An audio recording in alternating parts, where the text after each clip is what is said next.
Okay, it is 4 p.m. and the Asdb board meeting is now live.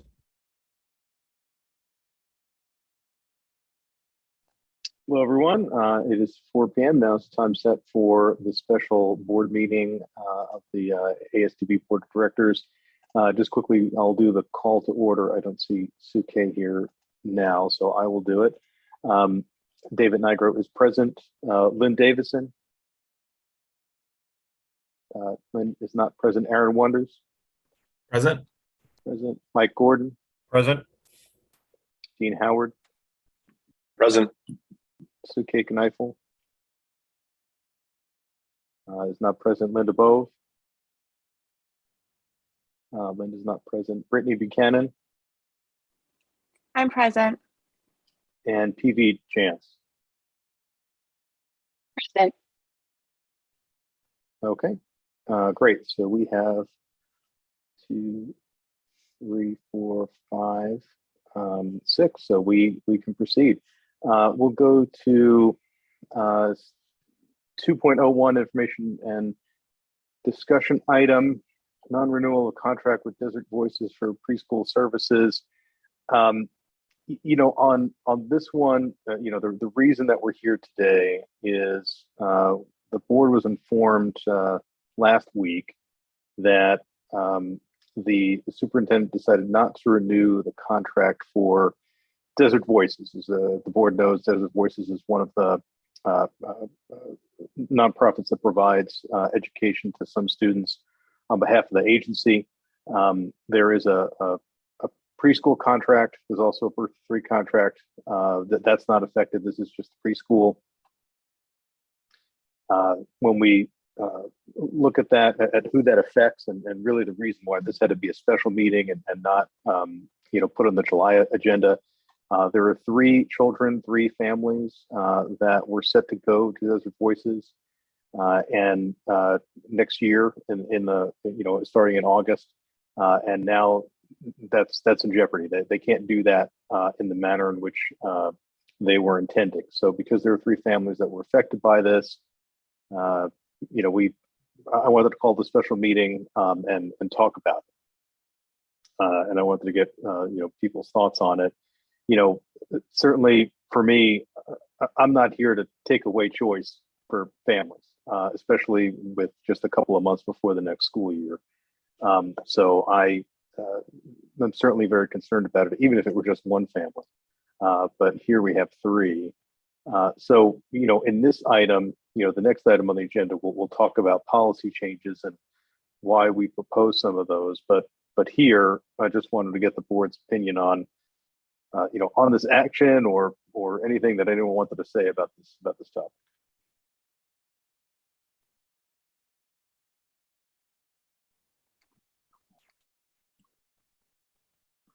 Dean? Hey, David, I agree with what you're saying. I'm concerned about the 3 families that were getting ready to go to Desert Voices. I'm totally in agreement with the whole issue of choice. I hope that becomes a topic. And then my biggest question is, why did we actually cancel this contract? So hopefully those will get answered in this conversation. Right, there is the substantive issue as to why it was not renewed, and in a moment we can have, I can see PV's hand is up, but in a moment we can have the superintendent talk about that, and the board can talk about that. You know, but in terms of the second half of that is what we're going to do with those 3 families and how we're going to make sure that there's, you know, a continuity of services. So PV, I think your hand was up. Yes, thank you, President David Nigro. So I'm trying to understand the situation, particularly with what has happened. And I feel like I'm walking into this meeting not knowing enough. It does seem like some of the board members might know more than others. So I'm not too sure entirely where any additional information is coming from. I think there seems to be a little bit of maybe unfairness to the rest of the board if some of the members appear to know more than other members. I just wanted to make sure that we have that clarity in the information and the transparency, just to make sure that the information is available to the entire board at the same time. I don't want us as a board to jump to any conclusions before we completely understand the why and what is the behind the scenes workings. So if the concern is the three families, at the same time, I do want to make sure that there are appropriate funds and fiscal decisions that are being made for the entire agency. So I would definitely like to hear more from Superintendent Annette Reichman and from Dr. Benedict. I understand that she does oversee the contract for the services provided for preschool. So I would like to see and hear their thoughts and perspectives and explanations. So that way we can, if we have any additional questions or further discussion, if this decision is making sense for us. Right, Dee. I'm not sure what other information you may be interested in. But again, there's two kind of subtopics to this. I mean, the substance of why, and then what is the agency's plan for those three? And Superintendent Reichman's email to the board explained that plan. That was to all of the board. I'm not happy with that plan, and I want to talk about it. But if you want to talk about substance, we can do that. Superintendent Reichman, if you can explain.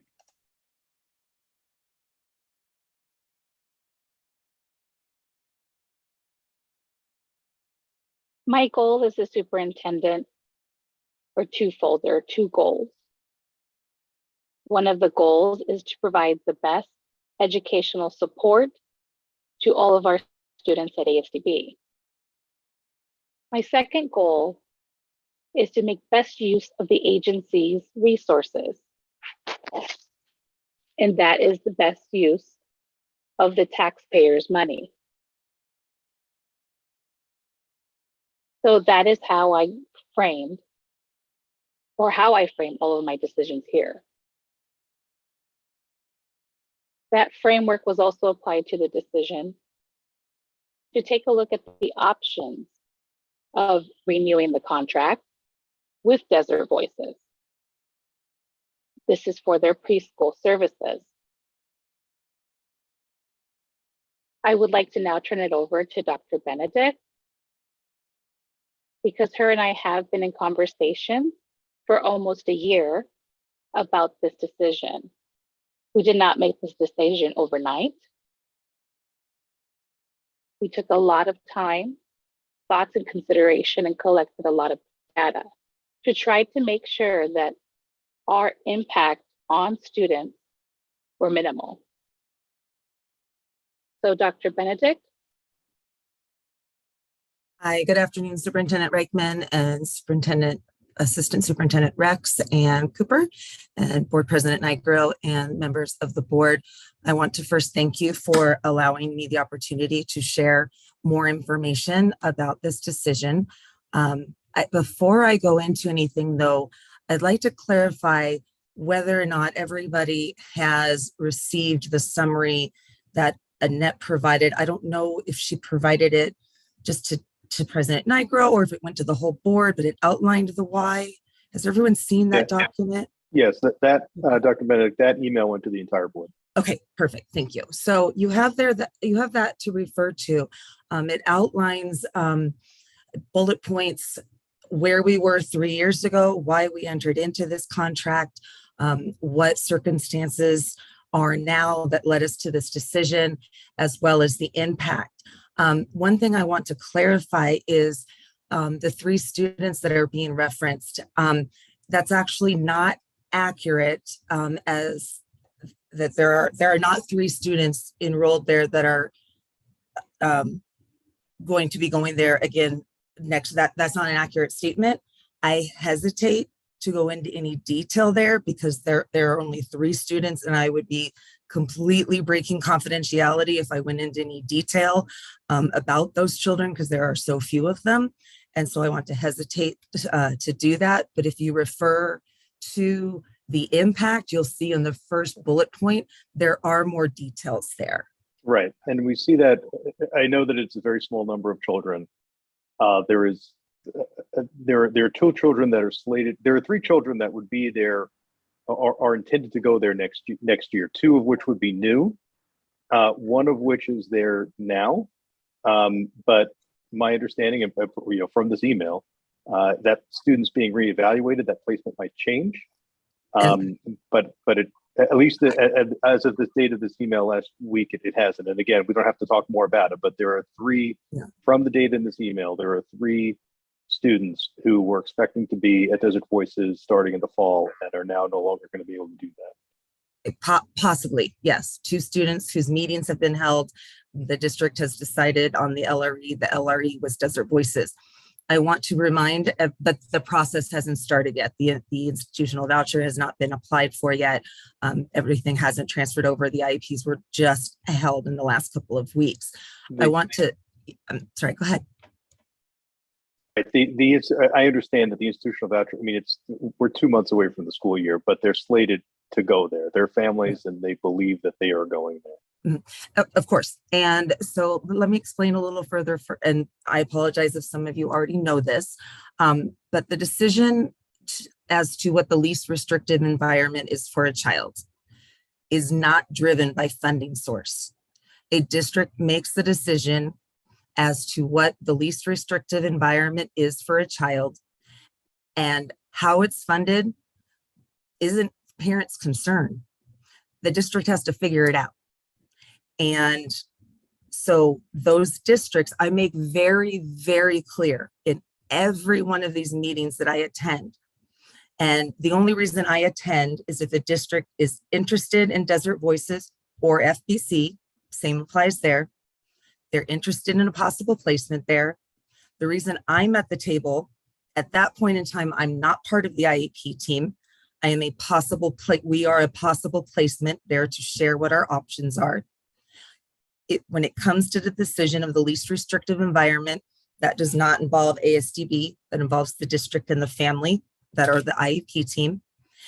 If that team, the parent and district decide that Desert Voices, I'll use of course as an example here, is the least restrictive environment, that's where the child's going. The institutional voucher became available a couple of years ago when we entered into this contract. That allows districts the option to enroll the children with us, since we are an LEA now. And then basically we then now, of course, are the LEA and we are privately placing the child at Desert Voices or FBC. So with that said, whether the voucher is available or not has no bearing on whether a child can go to Desert Voices or not.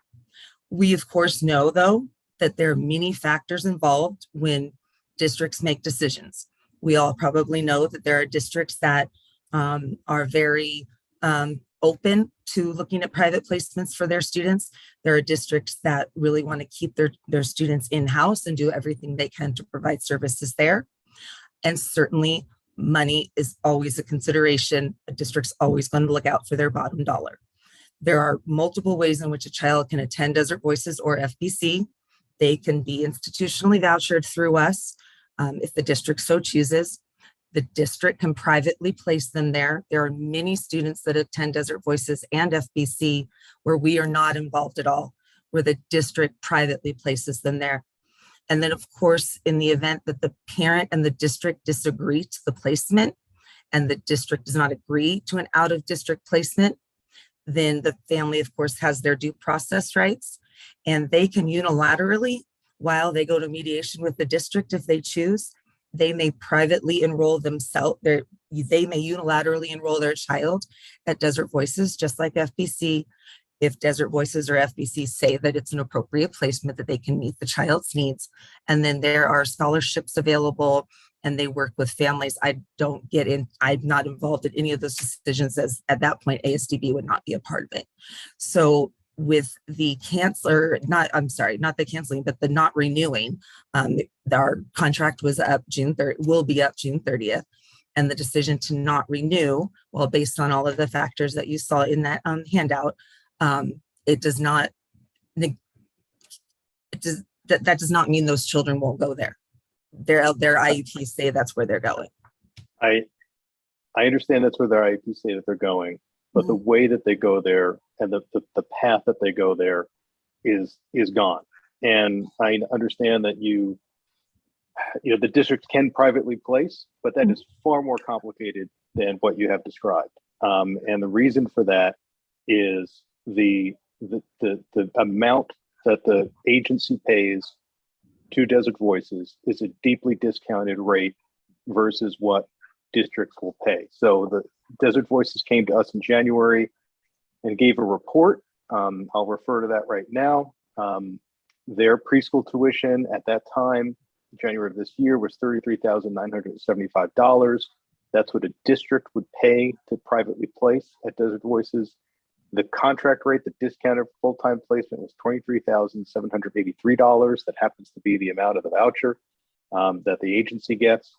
I will say, I believe there's a difference that when there is a child, that the district only gets half that voucher money, I believe, for preschool, because it's half day. And not the full amount. We get the agency and the institutional voucher is the full amount, the $23,783. So it's over a $10,000 difference. So now what those families are facing is, instead of, I know their IEP says that, but their district is going to have to make a choice, because the district's holding IEPs in this area. The district's going to have to make a choice.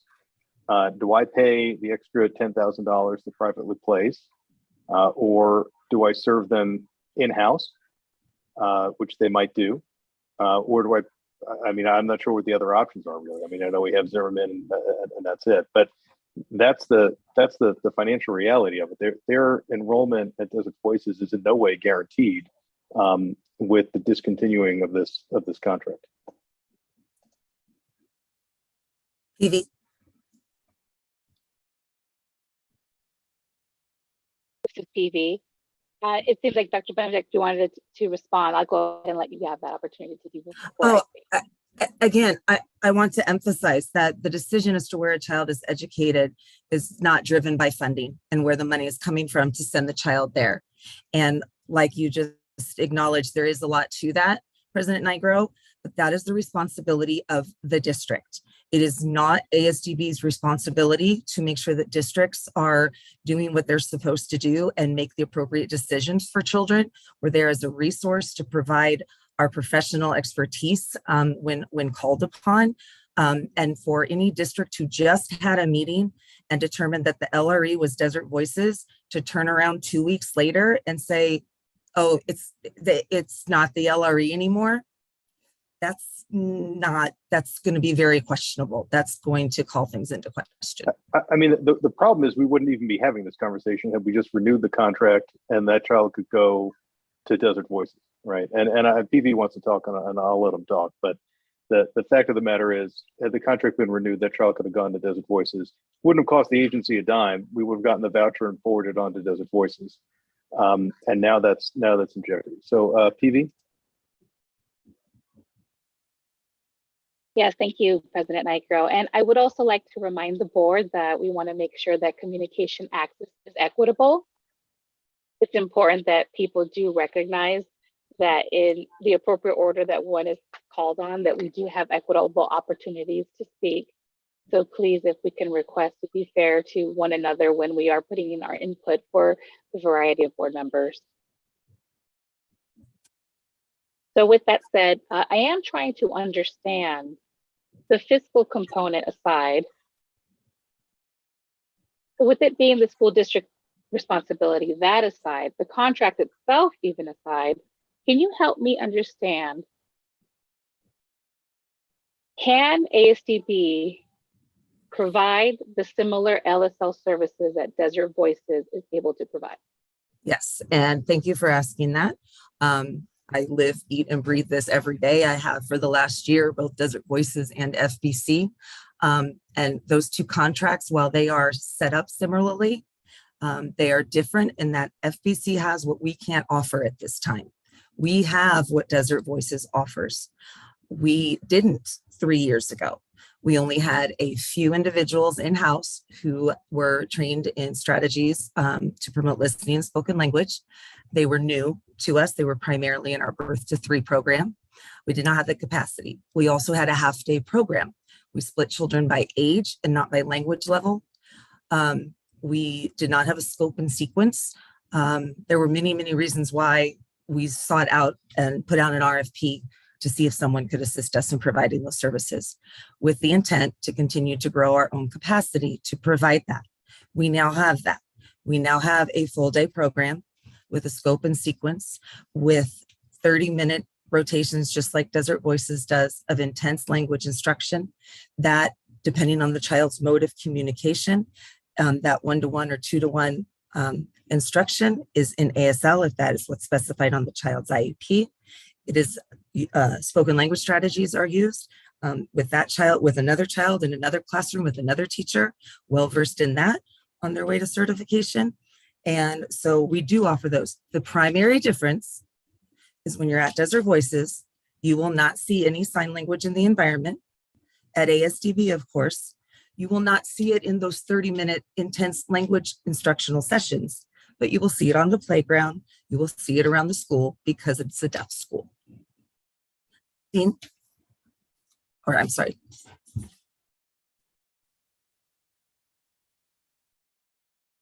So I just want to make sure that I'm understanding you correctly, Dr. Benedict.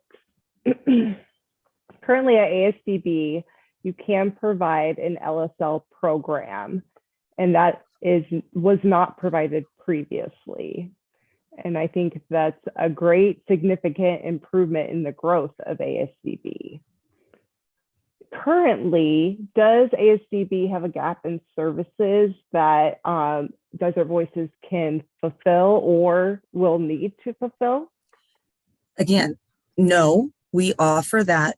I'm sure Dean will attest to, though, as well. There is controversy within our field that some people believe strongly that even though we may offer a listening and spoken language approach in those one-on-one intense language sessions, that it's not a true listening and spoken language program, because when the children are on the playground or in other environments, there is sign language. However, we rely on research that tells us that that doesn't interfere with the communication development of children. It only promotes it to be able to have exposure to 2 languages. Another thing that we do very differently than we did before, we used to offer what were called spoken English classes, dual classes, and ASL classes. Kids arrived to school, went to their 3-year-old or 4-year-old classroom, either listening a spoken language, ASL, or total communication, dual, where they spoke and signed at the same time. We have moved away from that. It's been a challenge for a lot of people who have for many years educated children using total communication. But what we promote now is that we are either sign only or voice only, because when you present both languages at the same time, you degrade the quality of each language, and you're simply presenting two broken languages to a child. So if there are both signing and speaking children in an environment together, like on the playground, we do what's called sandwiching, and we'll either sign, speak, sign, or vice versa. Speak, sign, speak. And it's working, and it's beautiful. I know Dean's been waiting for quite a while. Dean, did you want to jump in? Yeah, this is Dean. A little equity is exactly Thank right. you. So, this is PV. All right.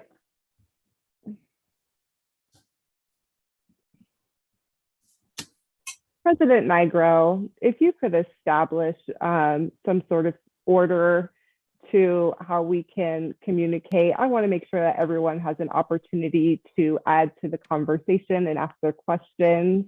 Perhaps one board member at a time could ask a question. When that board member is done, then they can turn off their camera and the next person can. Hey, PV, how about you give other people a chance to talk too? Because so far you've commanded the whole conversation.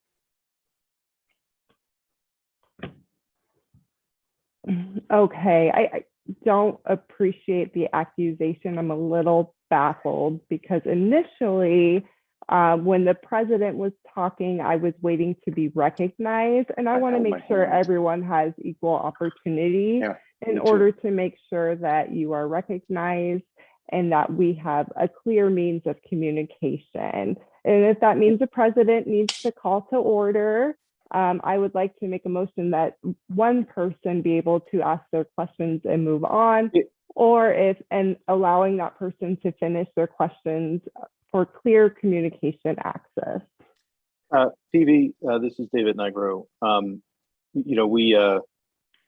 We don't have a time limit right now. I want everyone to be able to ask their questions and say what they want to say. And on Zoom, it's a little bit harder to do than in real life when we can be together in the same room. If you would like me to call on people, I can do that. That's fine. And that's the the convention that we had followed when we had Zoom meetings more frequently, is to have the person turn on the camera, and then we would know that they would want to speak, and I would call on the person that I noticed first. In the course of the last conversation, Dr. Benedict recognized Dean to speak. I think that sounds fine with me. And if you guys want me to call on people, then that's fine. I can do that for the rest of the meeting. Thank you, President. Just more than anything, I want to make sure that all board members have equal participation. You just need to remember that with an interpreter, there is a slight delay. So it may look like a person who is signing is done, but they're not in fact done yet. And then when somebody else just speaks up, I just want to again make sure that we all have equal access to this meeting. So again, if you would prefer one person ask one question and then move on to the next person, or do you prefer waiting for one board member to finish completely and then move on? I just want to make sure everyone has equal access and there's no cultural misunderstandings during this time. All right. Thank you, PB. I can call on folks, and I know that Dean had his hand up before. So Dean, if you wanted to speak. Yeah, thank you, President Nigro. This is Dean. So I'm trying to figure out a couple of things. Number one, if we're doing the same thing, if ASDB is doing the same thing that Desert Voices are doing, what are the outcomes? And we've had conversations with Desert Voices. Desert Voices has come to our board meeting and explain what they do and explain their outcomes. And my impression, without a lot of the facts behind it, is Desert Voices is actually getting better outcomes. With that said, what's the data that shows the comparative minutes provided and outcomes and the actual true cost per student? That's the end of my question.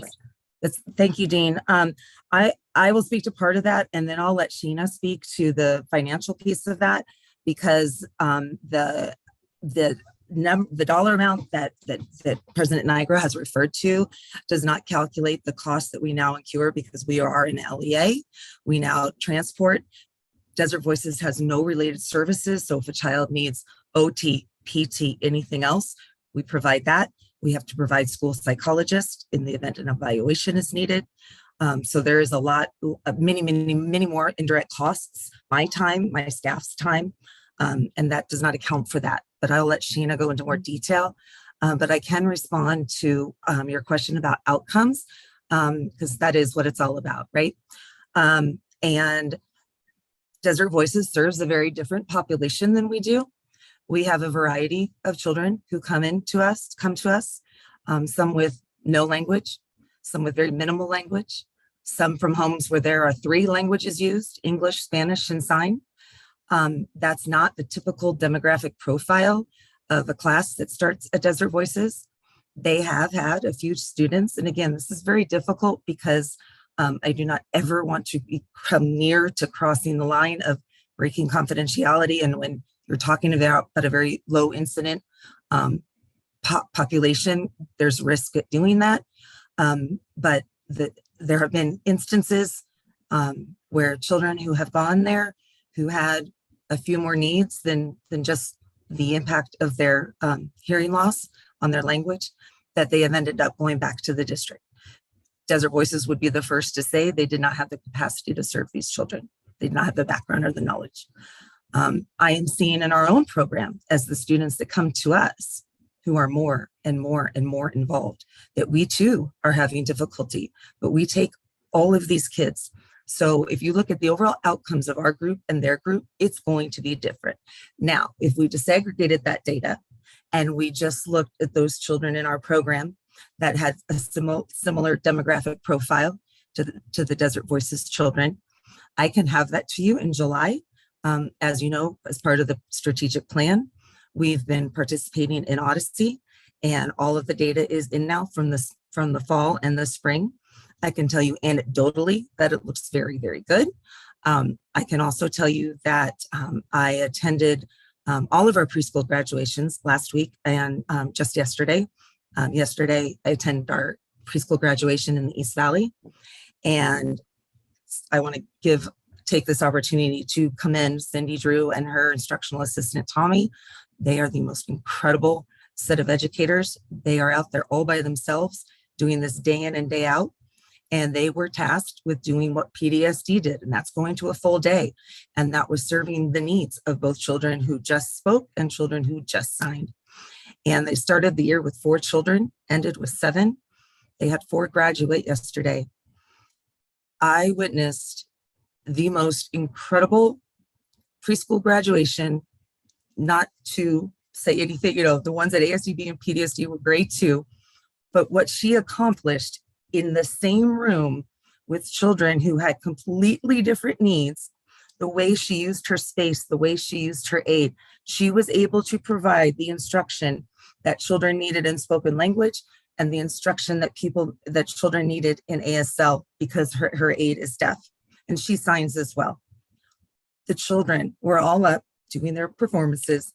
They were all speaking, signing. Their parents, they had grown a community. There must have been 30 parents, grandparents, communities that we don't have at ASDB and PDSD because everyone comes from so far away. And it was true inclusion. It was true celebration of language. And these kids, I've never heard kids talk like that coming out of one of our programs in the 3 years I've been here. I mean, it was phenomenal. And siblings coming up and signing to their deaf little brothers and sisters. And I know that's just anecdotal. And like I said, I'll have more quantitative data for you in July. That report's being prepared.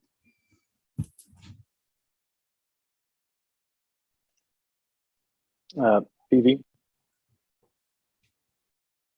Thank you. On the same lines as Dean, I do share a concern, and I want to make sure that we have all the data to make sure that the decision is appropriate and correct. I do want to make sure that I restate my question. So currently, gaps in services. Are there gaps in services that Desert Voices need to fill because ASDB cannot fill those gaps? And the second question related to that, if there are no gaps, is Desert Voices considered a dual service? And my third question is, if we do move forward with not renewing the contract, I did notice in the email it says that the contract can be renewed at any time. I want to double check to make sure I understand correctly. If we do get a student referral that does need Desert Voices, can we as an agency go back into negotiations and establish a contract without any delay for that specific student's needs? Okay, so let me make sure I have your 3 questions. 1, do we not have the ability to serve children that attend Desert Voices, and therefore do we need Desert Voices? Is that your first? Okay, and then your second question, refresh me. Your second question, I was focused on the first and the third. What was your second? Current gaps that would require Desert Voices to fulfill. And the third is, if the contract is not renewed and we get a referral for a specific student that needs Desert Voices, can we quickly move forward to renew that contract and make sure that? So as far as any gaps, okay, I apologize, I'm sorry. As far as any gaps in services, again, that's a very philosophical question. People would argue with me that no, we don't have what Desert Voices has. But when we look at the research and what works for kids, not what we think works, but what is shown with research to work, that the environment we're providing with both ASL opportunities in just an ASL environment, and then opportunities in spoken language, both completely driven by each child's individualized education plan. Yes, we offer the same instruction that Desert Voices offers. Let me repeat what I said at our last board meeting. Desert Voices is phenomenal. They have a great program. They do amazing things. This has nothing to do with the quality of their program or what they offer. And we still have and plan to continue to have a very good working relationship with them. When you have a low incident disability, if you divide, that's never going to be good for kids. We have to support each other. We have to make sure our birth to 3 families know that Desert Voices is an option come preschool. We tell all our families that, just like we tell them deaf mentors are available. That's our job, to be 100% impartial and to let families know about everything that's available. So no, there wouldn't be a gap in services, although again, you could hear some people argue that. I just want to be transparent. Second, you had asked about if a child was referred, could we still send them there? Not without the contract. If we don't have a contract, then it's the district's responsibility. If an IEP team in a district decides that the LRE for a child is Desert Voices, they bear the responsibility as the LEA to send the child there, no matter how they have to figure that out. And there, I will tell you, one of the ethical issues that I have personally when I sit at these meetings is there are districts that are, and I'm not speaking to any one district, but this is just reality. Because the voucher is available, they'll send them there. But if it wasn't, that's not what the IEP team has determined, that it's not the LRE and in district is. But because the parents want it, then they say, okay, you can go. And I'm all for parent choice as well. But the IEP process it works when all the right people are at the table and parents have rights. And, you know, the spirit of IDEA, the IEP process, these contracts erode that to a degree. And I won't go down that road right now, but it is something I want you to put in the back of your minds and might be worth discussing later on down the road. Thank you, Dr. Benedict. PB. President Nigro, did you have more comments or questions? I do have additional questions and I want to make sure that you have an opportunity to speak. You can go ahead. I have some comments as well, but you can go ahead and ask further. Thank you. Yeah, I just wanted to let you ask as well. Wanted to follow up with Dr. Benedict to clarify what she was saying about philosophies aside. From a service perspective and an educational perspective, can ASDB provide the services that Desert Voices provide? And it appears you said yes. I just want to double clarify that you're saying at this point, Desert Voices will be considered a dual service when we can provide the services in-house, correct? You're on mute. Duplication of services, just to clarify, duplication of services, if we continue, would be considered duplication of services. Right. With our recent LEA status, in the past, I would have said no because we aren't like a local school district. But since we are now, logic follows that, yeah, it would be seen like a duplication of services. Why are we, in fact, ADE has said as much to me that essentially what we're doing is the district is placing the child with us.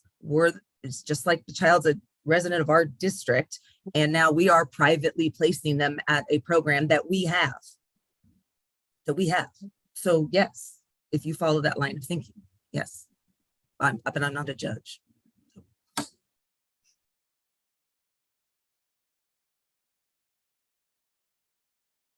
Okay, so is that a legal issue or concern that we should be consulting with the AG in regards to with the new LEA status? I'll let Superintendent Reichman perhaps speak to that. That's an interesting question. It's not.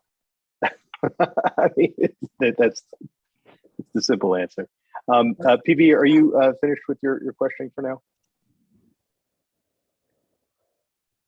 just a couple more. Please bear with me.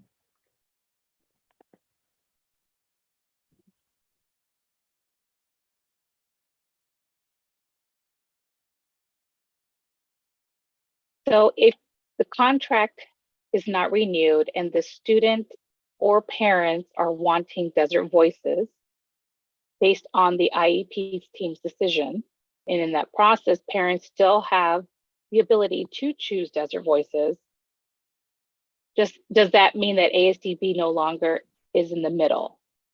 We are no Yes. longer the middle organization. Yes. Okay. And so I think I'm going to hold my second question after President Nigro's comment. Thank you, PV. Dr. Benedict, you said that we can provide the same services as Desert Voices, aside from the fact of the, where the instruction is delivered. Set that aside. In the email that Superintendent Reichman sent us on May 18th to the entire board, she indicated that 0 of the preschool teachers, 0, were certified in LSL. 0. Is that correct? You're on mute, Dr. Benedict. Certified with listening and spoken language national certification, correct. We Right. have teachers that have all gone through our 5 cohorts of listening and spoken language with Catherine Kramer, which is continuing next year. We also have a new teacher coming over whose expertise is in listening and spoken language. And I will tell you that there, I don't want to speak for sure, but last I checked, there was 1 certified LSL teacher at Desert Voices, and others working toward it, just like we have. So it's pretty equivalent. So there is 1. I was under the impression that there were more. Maybe that's changed over time. We've had a lot of turnover. Yeah, I was under the impression that there were more certified teachers and that we have none at this point. And from that email, we're more than a year from even hoping to get the earliest one that we would get would be in June of 2023.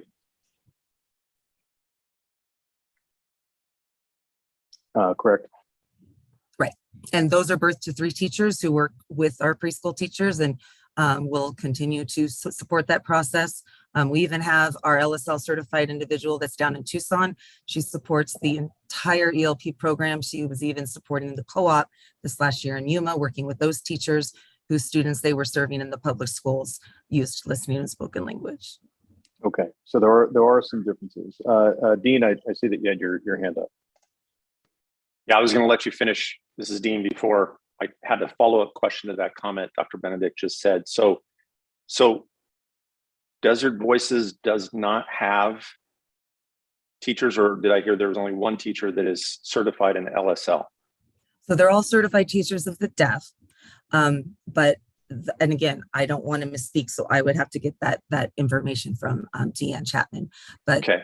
I know in the past, recent past that I was aware of, their head of educational programs who just left, she did not have her LSL certification. She was working toward it. And again, there's been a lot of turnover there. So I don't know, but I don't know. Okay. I do know they're not fully staffed with LSL people. No. Okay, because I just had remembered hearing something again that their teachers have masters in listening and spoken language, not deaf studies, but I don't even know if that compares, because where my head's going right now is I'm trying to figure out what's an apple and what's an orange in comparison of all this. Yeah. And I'm the dumb guy in the room trying to understand all these acronyms and everything that's going on, so bear with me. That's kind of what I had heard as far as what's going on in Desert Voices on the LSL side. No, you're fine, Dean. And as a matter of fact, I mean, you are not the dumb guy in the room. And as a parent, you've been through this and there are programs, master's programs that emphasize ASL or a bilingual approach. There are master's programs that emphasize a listening and spoken language approach. The recruiting that Barb Schrag did a number of years ago before I came, she got a lot of teachers out of Utah, and they all come to us with experience, just like you're referring to some of the teachers at Desert Voices likely, whose programs were in listening and spoken language and in working with infants and toddlers. So we have a lot of that in birth to 3 now. We don't have as much on the ASL side in birth to 3.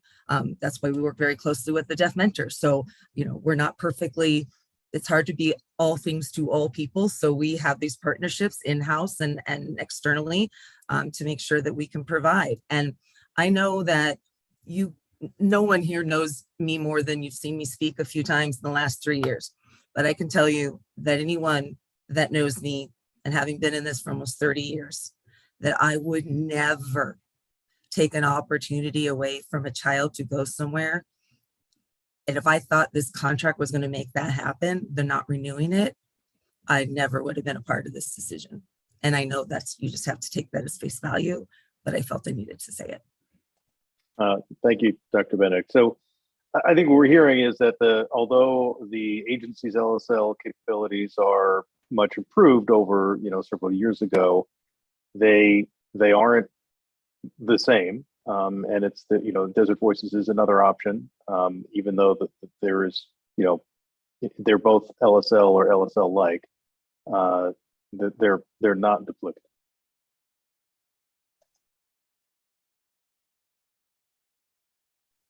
And I'm not sure if did you want a response to, was there a question? Yeah, that was the question. I mean, I think that what we've seen is that they don't exactly overlap. One, and we will talk about even if they did, because there's another component to this discussion. But while we're talking about the substance of the programs that are offered, we have an option. We have two options as opposed to just one right now, or we did before this issue. What I'm PV, I see your hand just really quick, if I can respond to what President Nigro just said. One thing I would really encourage everyone here to do is come August, please come to our preschool programs, please go to Tucson, and please come to the PDSD campus and go to Desert Voices. They would welcome you there, and go and see what's happening and make your own decisions. Most certainly, we welcome anybody, anytime, to walk through our programs. This last year for both Desert Voices and us was extremely difficult in regard to staff. Desert Voices had to start turning kids away because they didn't have enough staff either. We operated with minimal staff at times, and they made it through, the teachers, the kids, and we're looking forward to a year coming up here that's not laden with COVID impact and hopefully being fully staffed. And we're just on the precipice of just taking off, and we've got the people to do it and the people in place. And if you go and you watch what they do there, and you go and you watch what we do here, and you still at the end of the day feel like this isn't okay, then let us know, please. Thank you. I did observe the class when they had the 3 different classes, a couple of, or maybe 3 years ago in 2018 or 2019. But I haven't been in the last year or so. Before we move on to the second part of this discussion, PV, did you have another question? Yes, I did. Thank you, President Nigro. A side comment. I can guarantee you that you're not the stupidest person, Dean, just to add to that. If it would be me, because I'm the one with tons of questions here to ask. So I'm really trying to understand the whole picture, the full scope, and get a crash course on the basics, right? So I really do appreciate everyone's patience in my inquisitive nature to really understand, based off of my reading material and the discussions that we are having here. And the other board members, your opinions and thoughts, I really do take that. So my primary concern is that I want to have all the necessary information I need to make a confident decision with whatever decision we are making to move forward in the best interest of the student. And to make it clear, I really don't care if it's an ASL or an LSL, total communication. My main point is what is best for that particular student, for them to thrive and for them to become successful so that they can be productive members of society, working and to be able to contribute back to society. That is my end goal. That is my focus. So I just wanted to make sure that we do this right, because this can potentially have a longer impact in the long term. So I think It's interesting. There's an interesting question in regards to LSL certification that has come up now. It seems that there's a limited certification pool, but there is education and experience to back that up.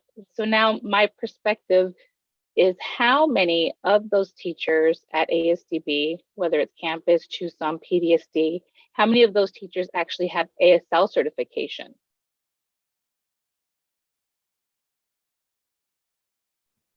Do you mean have they passed the ASLPI? Is that what you would refer to? Or Anything? any sort of ASL specific certification? If we're going to focus on LSL certification, are we doing the comparative? No, there's none. No. It's a problem. We have teachers that have tried to take the ASLPI in an effort to be able to administer the VCSL. But to date, we don't have anyone that's in a position to be able to learn to do the VCSL. We have some very fluent people. I don't know if you've met our supervisor for the preschool PDSD. He has done some tremendous things with that preschool. And it is by and large it is a bilingual environment there. We have half of the staff. You asked if there are certified ASL teachers. No, but I'd say almost half the staff are deaf and native signers. So we do have that as well. But no, there's no ASL type of certification that anyone has.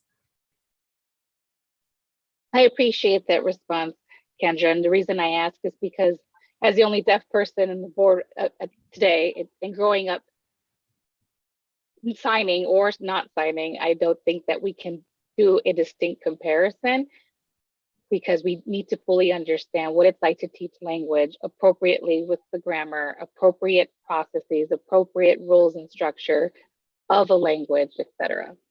So I just wanted to make sure that we're being equitable when we're talking about certification and expectations for one that has LSL background for listening spoken language. We should be monitoring that as well for those that teach ASL for our young birth to 3. And in addition to that, I just wanted to make sure that we're also recognizing, and I'm curious with the question with the contract for Desert Voices, if we were to provide our services in-house, can we tell Desert Voices what we would like or what we would require for their certifications? Or are we, I guess, best more easily able to keep our certification requirements in-house if we are servicing for contract? You could write anything into a contract as long as both parties agree and the state procurement office says that it's all right to put in the contract. And I would have to look, but the contract was 3 years ago and the people that are there now aren't the same people. But there is a website, and I will look up the link and I can share it with everyone. And you can see who in the state of Arizona or anywhere has LSL certification. It's public information. So we can look that up anytime and we can see that. And again, I know they have their own in-house training. We have our own in-house training. One thing I wanted to speak to, PV, and I don't know if that answers your question, but when you mentioned the LSL certification and the ASL certification, one thing that we need to get away from, I feel strongly about, is saying ASL and LSL in the same sentence. ASL is a language, LSL is an approach to teaching children who are deaf how to listen and speak. It is a theoretical model that in practice has shown to have great outcomes with kids, but they aren't comparable. ASL is a language, LSL is a way to teach spoken language, spoken English. And I think that's important to remember sometimes. Did I answer your second question though, PV? Yes, thank you, Dr. Benedict. I completely understand with what you're saying, comparing a language versus an instructional model or approach. I totally get your intention. And I guess my intention was to make sure that whatever we are providing, whether it's an LSL approach or if we're providing an ASL as a language instructional model approach, that we are equitable. And that's definitely one of our points as a board, is to make sure that we are being equitable. And if we, just to go back a little bit, our current contract does require that Desert Voices' staff become LSL certified? No? Okay. So, but we are requiring our staff in-house to be LSL certified, right? That's not written in policy anywhere, no. Okay. So then what is the hiring requirement for LSL instructors for ASDB versus to those that are hired at Desert Voices? So interestingly, most of our teachers come from programs that similar to the one I came from 30 years ago, that was very generalist in nature. You learned about all of the approaches. And then after you got out of school and settled into your job, you started to specialize in something. And so we have a very diverse group of teachers with expertise and experience and background in teaching through a bilingual, bimodal method, teaching through listening and spoken language methods. And I can get those exact, I can list the staff and put all their experience there for you. That might be good information for the board to have. I'd be happy to do that. And then you could really sit and look and compare. And I can get those from Desert Voices too. Again, it's public information. You can look up on ADE's website what everyone's certification is, whether it's early childhood, special education, it's all public information. And I'd be happy to gather that for you. Thank you. Thank you. Dr. Benedict, I do want to talk about the financial aspect of this. Again, Superintendent Reichman mentioned that she didn't feel it was in the best interest of, or best use of public money. So I do want to talk about that. I did mention earlier the numbers that were, again, presented to us in January. Discounted full-time placement, $23,783. That's what ASDB pays to Desert Voices. Desert Voices, their actual cost, the cost that they would charge a district, is $33,975. You mentioned, hey, there are other costs. There's transportation. There's OT. There's PT potentially. There's nursing potentially. But the fact is, if those children came to ASDB, we'd be paying for those anyway. Right? I mean, if they came to our program at the PDSD campus, we'd be responsible for transportation still. We'd be responsible for nursing. We'd be responsible for PT and OT. And because Desert Voices under the contract is just an extension of the campus, right? I mean, it's by contract an extension of our own campus. Is that correct, Dr. Bender? Yes, correct in that we would also, of course, have to provide those services. However, the difference being all those services at Desert Voices would be contracted out, which is always going to carry a higher price tag than if we have our own in-house staff that's already providing it to other children. So that in terms of the transportation, we would have contract transportation. We don't have. We have most of the vast majority of our transportation for FBC and Desert Voices, but primarily FBC because that hasn't been, again, there's only been a couple of children there this year. But with FBC, they're third-party contractors, or we're paying parents to transport, or we're paying districts. But for these children that are going to Desert Voices now, it's a very small number. We're using private contractors for that. We are paying one parent, we are paying a district, and I don't recall what the third one was. I would have to look. Okay. Do you have an idea? And are we doing any other ancillary services? We are needing psychology. And one of the reasons that the one child already left was because we could not offer OT, and the other student is needing a comprehensive eval, including OT, and we don't have that either. Okay. I mean, do you have any information about what those total costs would be? I mean, we're again, there's a difference between getting it from a contractor and getting it from a full-time employee that's elsewhere on the campus. I understand that, but I mean, how much of a difference is that? At Desert Voices, it's going to be nominal, of course, right now because of the very few number of students.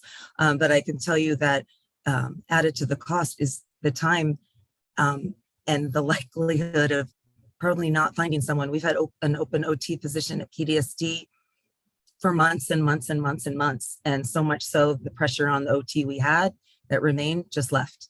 So now we have no OTs. Right. So we'd have to use contractors in-house because we can't find staff. Yeah. So until we raise their salaries. Right. But the issue is we're responsible for it either way, whether they're at Desert Voices or whether at the PDSD campus and we're providing services. We're responsible for it either way. Now, again, I want you to keep that $23,000 metric in mind. The cost per student that's been reported to us for last year And that was on the agenda. This is on the agenda. It's on board docs. For preschool is $40,078 per student. That's our average cost per student for 96 students in the agency. Mhm. So we have a contract where we pay $23,000 to Desert Voices to place whoever goes there. If no one goes there, we could send zero. Nothing happens. We send zero. We don't get any voucher money. We don't spend any money. That's it. We get 10 students. We get 5 students. We get the voucher money. We forward it on to Desert Voices. We have to pay some ancillary services, which we pay anyway. Our cost per student is still, again, 40,000, which is a bigger number than 23,000. Usually there's no math at these meetings, but there it is. Our cost per student just in classroom spending is 32,540. So even if you took away the administrative overhead that causes that number to go up to over $40,000, if you took away all of that, which you shouldn't because we're still spending that, we're still at 32,540, which is a bigger number than 23,000. So if someone could help explain, and by the way, it costs Desert Voices the $33,985 to provide those services. They're going out and fundraising that from the community and educating our students with that private money. So I want someone to explain, whether it's Dr. Benedict or Ms. Cooper or whoever, I want someone to explain how it's a poor use of our funds to say, well, we have these capabilities in-house, let's keep them on our campus, even though those services aren't equivalent as we've discussed.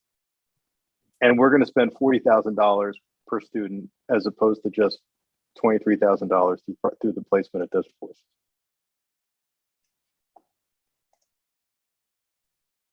This is Annette Reichman. I'm going to ask Assistant Superintendent Shana Cooper to respond to that because it's not $23,000 per student versus $40,000 per student.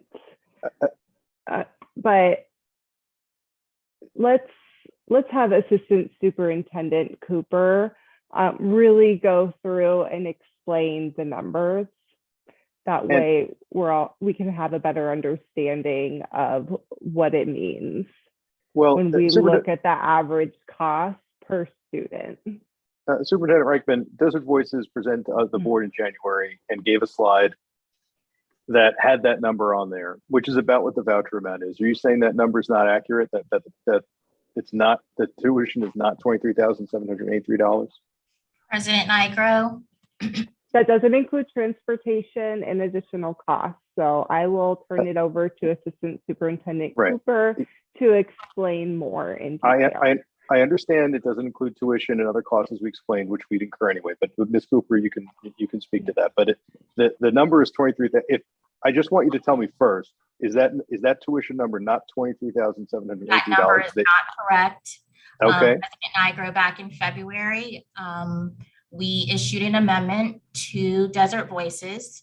I realized in reviewing the contract that the voucher rate that we had in an increase back in July, we had agreed 2-3 years ago when we entered into the contract that there would be no increase or decrease, no difference in what the annual voucher amount was. In reviewing the dollar amount, Desert Voices was not billing us enough to agree to exactly what the annual voucher amount was that we were receiving from ADE. So I issued an amendment back in February to now where that amount equals $25,488, which is now $141.60, which is exactly comparable to what the voucher amount is with ADE. So that it's a complete wash now. Right. So it's more. Okay. So since January, that number's changed, yes. But it's changed in an amount because the voucher changed. So we're still passing along 100% of the voucher to Desert Voices. Okay. That is correct. So the difference in terms of the $33,975 that they pre the discount from what Desert Voices is giving us is a little less than an $8,500 difference, not the $10,000 difference. And you are correct in the fact that we can't necessarily compare apples to oranges in that, yes, the $40,000, when you take a look at it, does include the agency administration, the transportation. It would also include any facility related components as well. So the overhead, should I say, the non-classroom, the non-instructional base. Now, when you just focus on the instructional base, and as you refer to, it is more comparable to the 32 or 33,000 that Desert Voices is billing us. But keep in mind that we are operating as an agency where we're running a brick and mortar, whereas Desert Voices is not. So yes, it is. I mean, you're 100% accurate in the fact that we're passing, there is no difference between what they're billing us versus what the contract is. And yes, it is costing us more when you take in consideration all of the other additional costs that we're having to already incur, whether or not we were an LEA or not. Right. Now, the transportation, and again, I mean, that's listed out as a line item on that report. For preschool, it was $8,700. I mean, it was not much on that report. That's in, here for this meeting, it's $8,700 for the entire preschool, 96 children. So it's not that much. I know that the overhead, we talked about the administrative overhead. I still think we spend $40,000 per student. And even if you were to discount that and somehow imagine that we didn't spend the extra 8,000 to get to 40,000, we're still at 32,540, which is a higher number than 25. And 40 is a larger number than all of them. So, can you, and again, we've all agreed that transportation and OT and PT, all ancillary services, we're responsible for either way. But when the children go to Desert Voices, we pay them $25,000 a year about.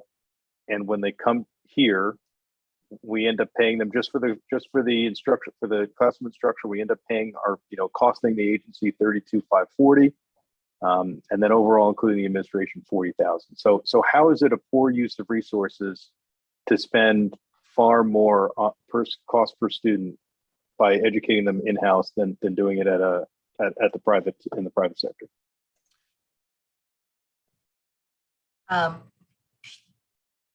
President Iger, do you want me to answer that question before I? No, I mean, it's a real question. I'm not answering it. I mean, that's a real question. You're telling us that it's not a good. We're being told that it's not a good use of state resources to send folks to these children to Desert Voices, right? But when we look at the dollars expended, we're paying thousands and thousands of dollars more, like $15,000 more to educate them in-house. And if we could do it better and we could show that, I mean, that's one thing. That doesn't matter. But I have a hard time being told that we're wasting money by privately placing at Desert Voices when it costs far more to do it in-house. Well, I do want to clarify that if the number of students were to increase, then the revenue would be higher than what the cost per student is. And again, we're talking about 2 to 3 students. Also, when we're talking about resources, we're not just talking about fiscal. We're talking about the time, the money, the dollars, the people. We're talking about all agency resources. So to focus just on the fiscal component, to me, would not be an accurate assumption to make when we're focusing on that. And so I can't argue the case. If we were to just solely focus on fiscal, are you incorrect? No, you're not wrong in that aspect when you look at the dollars. Again, I've always said the data does not lie, but you also have to take into consideration we're only talking about 96 students when we're looking at the preschool numbers. And again, if that number were to increase, it would be a little bit higher. So again, and we also have to focus on classroom versus non-classroom spend. So again, you are accurate in that respect. I'm glad that I am able to do greater than or less than. And you're right, there are other agency resources that are not incurred when the students go to Desert Voices, right? They're just not incurred. They're on a different campus, and the agency doesn't have to expend resources in terms of time of FTEs to service those children. But they do if they were on campus for other purposes. So, again, not just the fiscal part of it, but the time expended is all less. Yes. I mean, by placing them at Desert Voices is going out and raising that difference between their actual cost, which is closer to $34,000 from the community, and they're using that to educate our children and saving the state money. Now, I mean, we currently only send 3 children there. And again, and let's not forget that there are going to be 3 children whose presence there is going to be jeopardized by this decision. But from a fiscal perspective, it just doesn't make any sense to not, if a child is indicated to go there, and that's the appropriate environment for that child. It doesn't make any sense for us not to have this. And by the way, this contract, if we sent no one, we would incur no cost, right? We would incur 0 cost. We would send no children there. We wouldn't get the voucher money. There'd be no money in and no money out. So if we renewed it and no one went there, it wouldn't cost us any. There'd be no resources expended. So I know PV has his hand up, and he can ask some questions. Then we can go to Dr. Benedict. But my point is it just seems, if we're being told it's not fiscally sound, that's just patently false. I mean, it's patently false. And I can't understand why we're being told that. I don't recall anyone saying that we're not being financially sound when we're talking about the contract. When we said resources, we were talking about resources in general.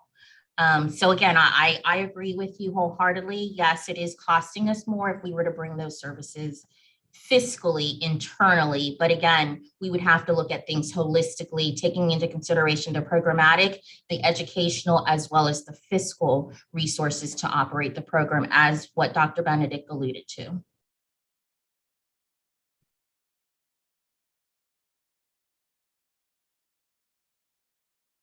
Annette, I would like to also add that we need to look at the student population. Dr. Benedict just stated that students at Desert Voices are working with students that are not similar to the demographics of students that we're working on the PDSB and Tucson campuses. They have different needs, and some students with additional needs do cost more. So again, we will have to analyze more about the student populations and their needs, and then connect the cost per student that way. PV, do you mind if I follow up really quick on what Superintendent Reichman just said? Thank you. Thank you, Superintendent Reichman. I think that's an excellent point. And I also don't think we have enough information in regard to the fiscal information to be making general statements and coming to conclusions. We did a thorough analysis with FBC a number of months ago, and it might behoove us to do that with Desert Voices if you're interested, but there are so many pieces to this. I can't even begin to explain, between the contract, between the institutional voucher process that's been changed to the LEA status. They all intertwine, intermingle, and I can describe this year as nothing more than a big quagmire. Fortunately, our relationships with FBC and Desert Voices and districts are good, and people have worked along with us and been patient as we have figured all of this out, and student services have not been compromised. And that's the most important thing to know. That I just think is very important. And the other, as far as the, being good public stewards of money, the public's money, I think there's also the question to ask, is it okay to direct public money to a private entity? Just food for thought. I don't know. I think legally it's okay, obviously, or we wouldn't be able to do it. But I don't know if that's not something to consider. I mean, charter schools exist. I mean, they're not private. They aren't private schools. They're funded by public. PV wants to ask a question, but go ahead.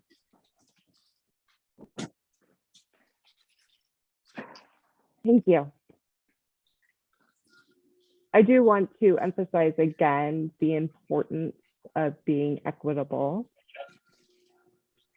I don't have the ability to interrupt in American Sign Language or to intervene at the right point. So I've been waiting patiently for my turn to make sure that I'm respectful to others so that they have their turn as well. So I just want to make sure that we are acknowledging equity for the board operations.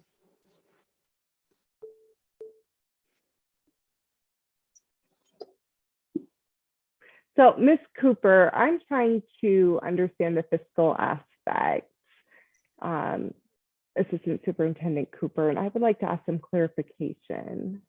So the financial cost, average cost per student for birth to 3 that we provide, does that include the contractual costs of what we're paying to Desert Voices? And I have a follow-up question to that response. If you're referring to the preschool contract, yes, they are included in the instruction line under the classroom spend. When you take a look at it, yes, it is included in the average cost per student. And as Superintendent Reichman had referenced, this average cost per student is just a straight formula calculation. It's taking total expenditures, whether they're classroom or non-classroom spend, dividing it by number of students. As I've mentioned before, more specifically at the last work study session, in order for us to get a true picture of what our cost per student is, we would need to look at the population or the disability category of each of our individual students to determine what those more appropriate or more accurate costs would be for the different classifications of our students. Again, this is something that we've traditionally provided even before I started. It's just a straight formula based on those calculations. And again, if we needed to take a more deeper dive to figure out what those true costs are, similar to what we did to FBC a couple of months ago, I can work with the team, as Dr. Benedict referenced, to figure out what those costs are, since we're only talking about 3 students, in terms of trying to figure out what those costs are in comparison to the $34,000 before the fundraising costs are calculated when looking at the Desert Voices contract.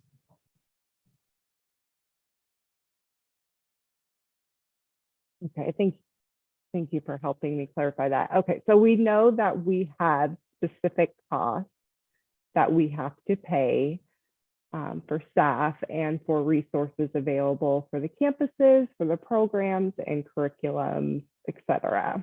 I know that we pay those costs regardless of what we do. What I want to understand is there a fixed cost for those students that are receiving services in-house? If yes, then if we contract out, does that cost per student absorb what we're paying in those contract services? Or if we're contracting out, is there an additional cost because we're already providing the services in-house? Is that clear? Yes, your question is clear, and that's what Dr. Benedict and I just referenced. We have not taken that deeper dive into determining what the true costs are for the Desert Voices preschool students, other than determining the straight formula of average cost per student. And we can do that if the board requests or likes for us to provide additional clarification to determine if those fixed costs or those costs for those students based on their disability categories would exceed or not exceed what it cost for Desert Voices if we were to contract those services out. We did not do that deep dive and have not.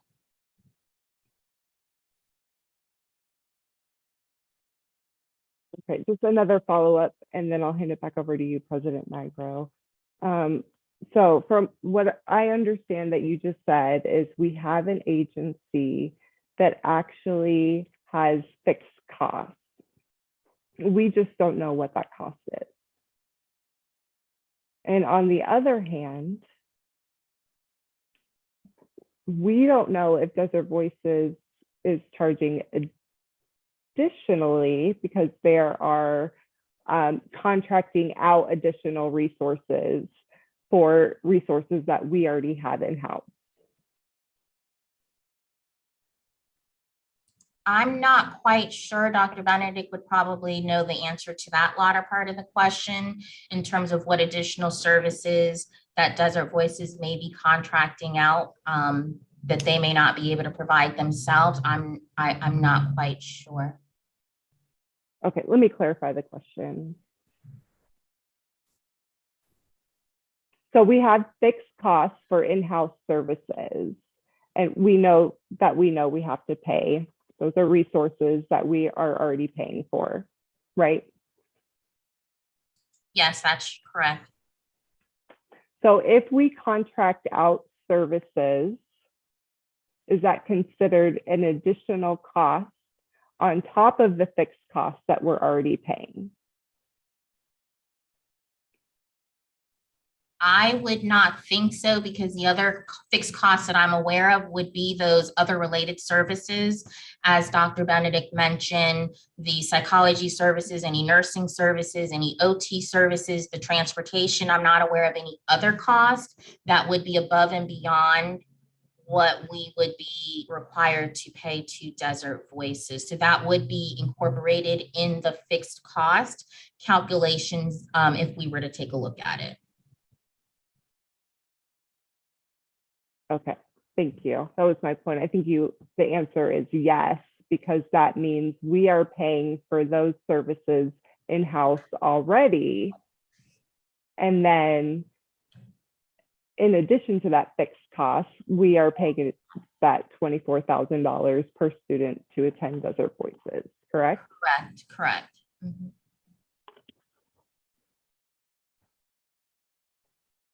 So what you're saying is technically we are not paying more for in-house services.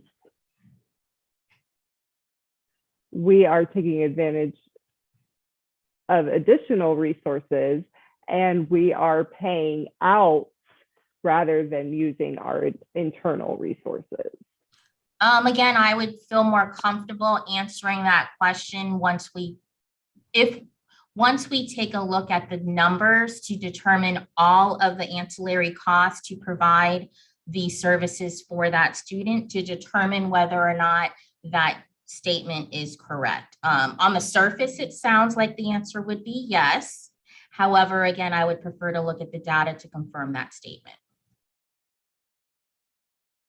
Okay, fair enough. I appreciate that answer. Now I'm wondering, from a LEA status, if we were to accept student referrals and we offer Desert Voices as an option, and Desert Voices does not offer some of the resources that we do provide as an LEA, we are still responsible for covering those additional costs, correct? Correct.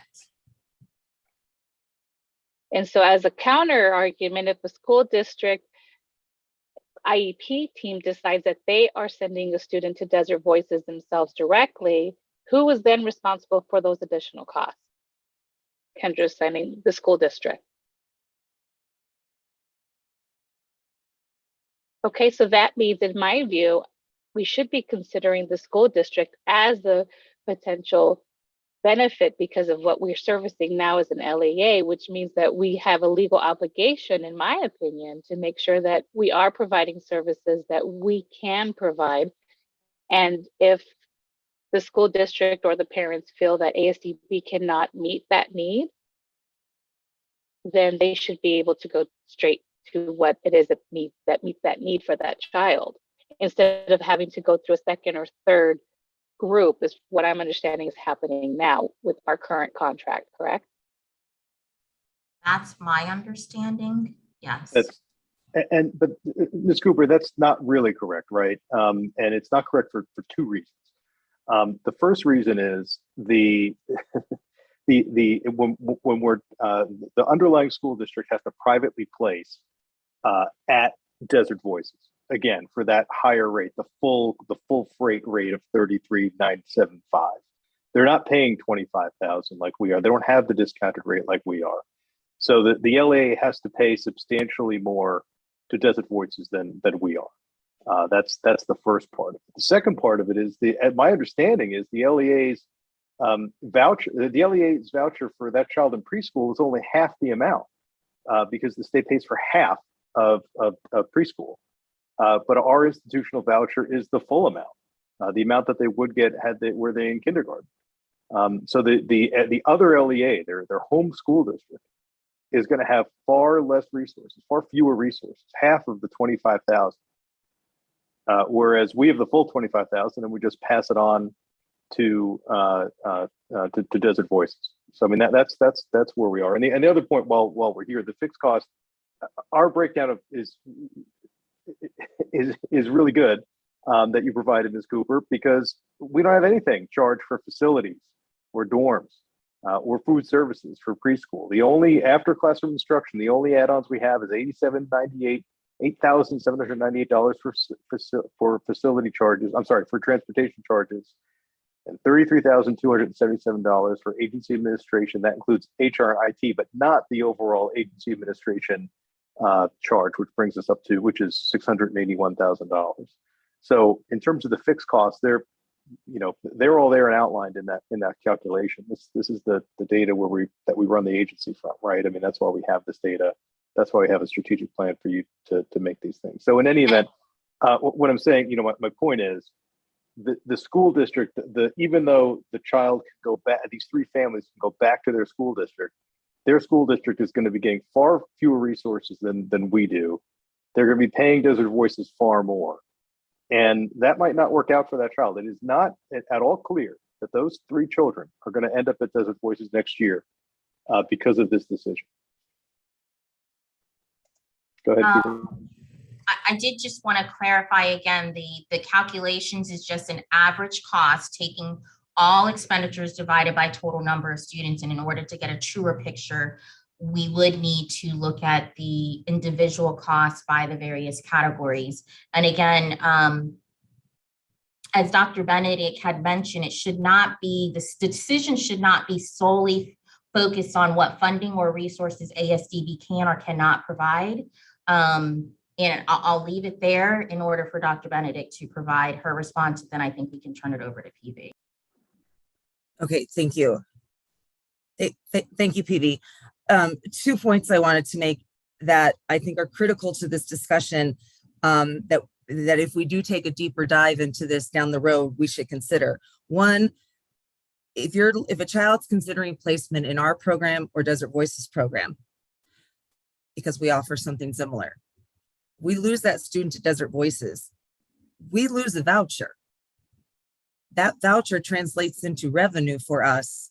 And Assistant Superintendent Cooper and I last year spent an extensive amount of time determining how many vouchered students justify the hiring of a new teacher. And that might be data that you would be interested in, because if we lose students, then that's going to play an impact here. I don't know what it is. I haven't dove into it, but that's revenue lost for us. For a teacher we already had, let's say we have a class, we have room for 2 or 3 more kids, we lose that voucher money. There's that. I'm sorry. How are we losing voucher money if we're getting Desert Voices? And PV really wants to speak, Dr. Benedict, so you can let him speak. Yes, I'm sorry, President Nigro, right. I mean, just to clarify again, I mean, if we want to continue discussions, I would definitely lead to you if you feel that you would like to add to any comments. We just want to make sure we have equitable communication. So if we want to step in, just let me know. I'd be definitely happy to yield to you. It's fine, PV. You can go ahead. So Dr. Benedict, can I let you continue? The only other thing I wanted to say is that districts, the financial resources they have to send these students to private schools, recall that for each child that has a disability category, they receive funding just like we do. There are deaf students who have interpreters. There are deaf students that don't require hardly anything, and they get the same amount of money for each of those students. And they could have thousands of students. These are big districts. So when you're talking about big districts with thousands of students receiving money that some of the kids don't need because they have minimal service, they have many more pots of which they can support these private placements. And it's less costly for them to do that than to sometimes build an in-house program. That's another thing I think that's important to consider here.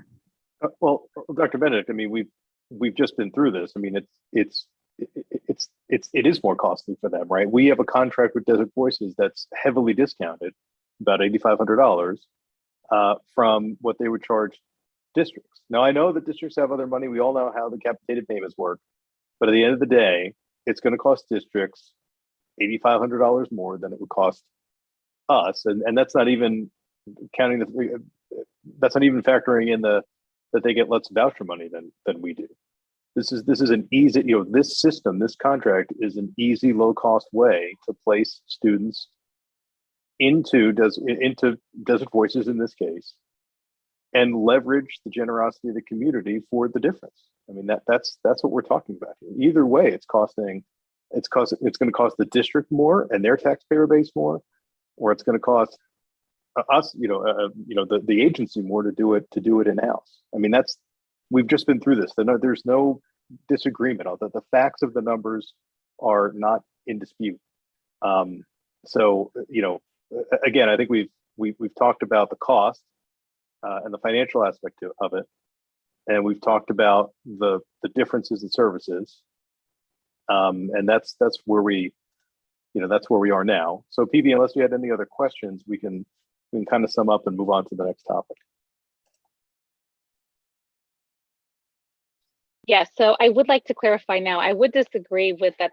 The facts aren't actually clear. I'm still struggling to understand the actual numbers because it appears that we're still missing the data, that we need more information to gather from Assistant Superintendent Cooper for the actual cost for birth to 3 in comparison to Desert Voices services. And the other thing I'm trying to understand is, it was my understanding when I joined the board that the board was ordered for ASDB to establish an LSL programming in-house. And so if the preferred method is now to contract for those services through Desert Voices, my question and my challenge, I guess, from a fiscal perspective, does that make sense to go ahead and pay for LSL staff at this point if we have those classes or that training that we would provide in-house versus contracting out to Desert Voices? Maybe we would contract and continue that contract with Desert Voices and then close out the LSL programming at ASDB. Because from what I'm seeing, we're paying for those LSL services in-house, including the training, and we're also contracting out to Desert Voices at the same time. Why would we spend on both? That's what I don't understand. So I'm trying to get down to that. If Desert Voices can do a better job, then great. Let's take on that opportunity in the best interest of the students. I'm in full support of that. If we can do a better job in-house and it's more effective use of our resources, then release the contract. I'm also in favor of that entirely. But at the end of the day, it's not clear to me that I don't feel we have the facts. It's a little bit of ambiguity. There's a little bit of muddied water here, and I don't understand why this keeps coming up. Is there a cost that Desert Voices charges to public school districts, and why is that our problem, what they charge? And why is that our concern for school districts when they're the ones who said, oh, well, now that you're the LEA ASDB, you're now in charge for transportation as well, but they didn't give us that same consideration. So I feel like we have to be fair in our choices and our understanding and how we are using our resources appropriately. So if we are paying for both, which I feel is a duplication of services internally and externally, I don't think that is a reasonable use of our fiscal resources. And I think we need to gather more information as far as what is exactly going on. And if that student or the parents do decide to go to Desert Voices, and Desert Voices is charging that school district more than what they would charge us, again, that's not our problem. That's Desert Voices' problem, and that's the school district's problem. That is their issue. Why they don't give a discount to those school districts from that standpoint, I don't know. And so I would be curious to know why not, and why they're not providing that same discount. PB, we have all the information we need, and we had it at the start of this meeting.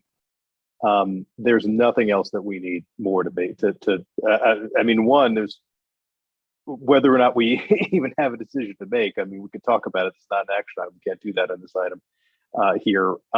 But we have everything that we need.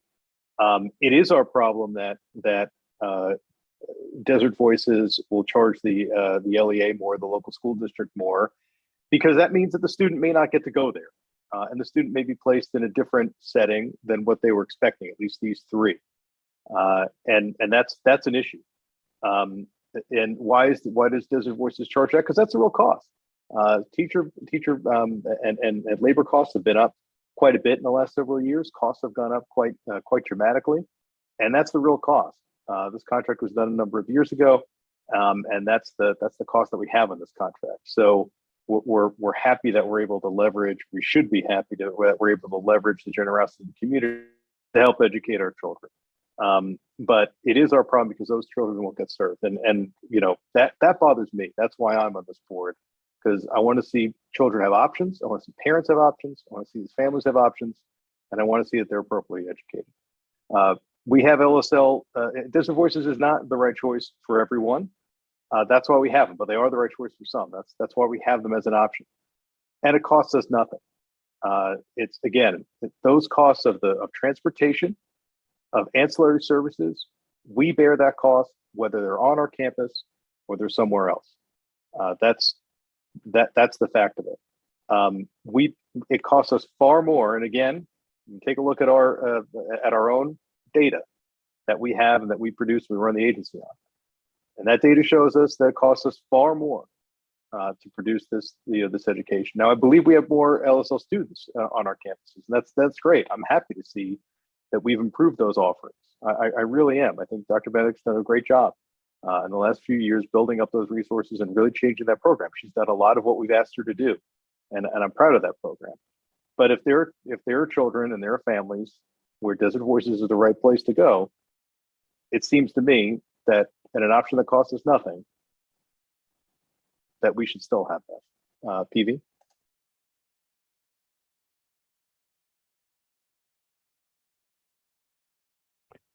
Well, the fact that it costs us nothing to provide services for students to go to Desert Voices, but if we were not the LEA, it would be the cost of that school district, not ours. So that means it would become an additional cost considering our new LEA status. And I don't think it's appropriate to quote the data we have because it's that shows numbers that were antiquated pre-LEA for birth to 3. And I think that was Shana's point, that information is for the average cost of all students. We need to break it down more to see what's going on, especially when we bring the LEA responsibility into the picture. If we were not an LEA, then we would not be absorbing the cost. The school district would be absorbing the cost. Just like they view us as an LEA, we are responsible for those transportation costs. We have accepted that responsibility and we're paying those costs. So if the school district says Desert Voices is the best placement, they should be absorbing that cost. And that includes resources and buildings and the things we're already providing. So that means if the student goes to a different LEA, and we have to use our resources with our students, and our ethical legal responsibility is to answer to our agency to provide instruction and our resources to our students and not absorb the cost for other school districts who won't or can't provide those services. And when we offer those districts a contract directly with us and they want to use our services, that's great, pay us and we will provide those services for those students. If they want to go through Desert Voices, then they should go direct to Desert Voices. And again, I clearly support what is best for the students. If we are paying for those dual services, is that a best use of our resources? I think it just does, from a basic standpoint, it does not make sense. And we need more information. You know, just making a statement saying we know that it's not going to cost us money is not a good statement to make. I know we do need to take a break for the interpreters, then we can come back and move on. You know, but to be very clear, the LEA status has no bearing on this discussion, none at all. Prior to the LEA status, the transportation was paid by the local school districts. Now that's on us, and that's on us either way. Whether they come to campus or they go to Desert Voices or wherever they go, that transportation's on us because we're an LEA now. That's the same for every student. And it's not duplicating services. We have children that we're serving in the LSL classrooms on campus. It's not a duplicate. It's another option, and it doesn't cost us any money. You have to understand that when we get those children in, when those districts voucher those students to us, we get more money from ADE than they do. We get twice as much. That's the way the voucher works. So we get more money, and then we pay that money through Desert Voices. It nets out to zero, but it's very clear how the money works, and that's there's really no debate about that. Anyway, we're going to take a 10-minute break for the interpreters. We're going to come back at 5:50, and then we're going to finish up. Thank you.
All right, it is now 5:50 and we are back. So just to finish up, we were on 2.01 information discussion item. I think we've had the discussion that we're going to have, unless there are any other board members that want to comment on this. And there are, I don't see any. So from here, again, we're, the situation is, unless the superintendent changes course, we're stranding 3 families for next year. And we're ending a contract that is not going to be easily replaced. We'd have to go out and rebid it. That took a year last time. Again, a contract that costs us nothing if we have no one. And that's where we are unless the superintendent reconsiders. So we can move on now to 2.02 discussion and possible action item. Policy change to give the board sole authority to terminate / non-renew contracts with service providers that directly serve Asdb students. And this one, I know it says Maria Murphy, but I'll take it from here, Ms. Murphy. So just to give the board some context, stranding, this is not the first time we dealt with the superintendent stranding kids for services on short notice, or at least attempting to. A few years ago in 2018, the superintendent was dealing with an issue up in Flagstaff. And the superintendent informed them that she had intended to terminate the IGA and strand 39 children, 39 families without services. The board heard of this, and the board acted in early 2019 to change policy LB to add, where the agency is a party to an intergovernmental agreement, IGA, that provides a right of unilateral termination, the Asdb board must act to provide approval prior to the agency. I'm sorry, Mr. Nigro, President Nigro, this is the interpreter. You're reading that really fast. Sorry. If you wouldn't mind slowing down a little bit, I want to make sure I include that in the interpretation. Thank you. Sure. Where I'll say it more slowly. Where the agency is a party to an intergovernmental agreement, IGA, that provides a right of unilateral termination, the Asdb board must act to provide approval prior to the agency exercising such a right. The Asdb board may call a special meeting for the purposes of taking such action. So that policy was put in direct response to that situation because the board felt at the time that we did not want the superintendent to have the authority to strand children without services, without some sort of continuity plan. We understand sometimes from time to time, contracts need to be terminated or not renewed. That may happen, but if it does, the utmost importance of the agency is to make sure the children get a continuity of services and that there's some phase out period when Asdb can phase out their services and some other provider can phase in, and the child's education is not affected. That, again, was very important to the board at the time, and we wanted to take that power back. It looks like here there is a loophole that needs to be closed. The situation here is a third-party provider that's not a school district, so there's no IGA.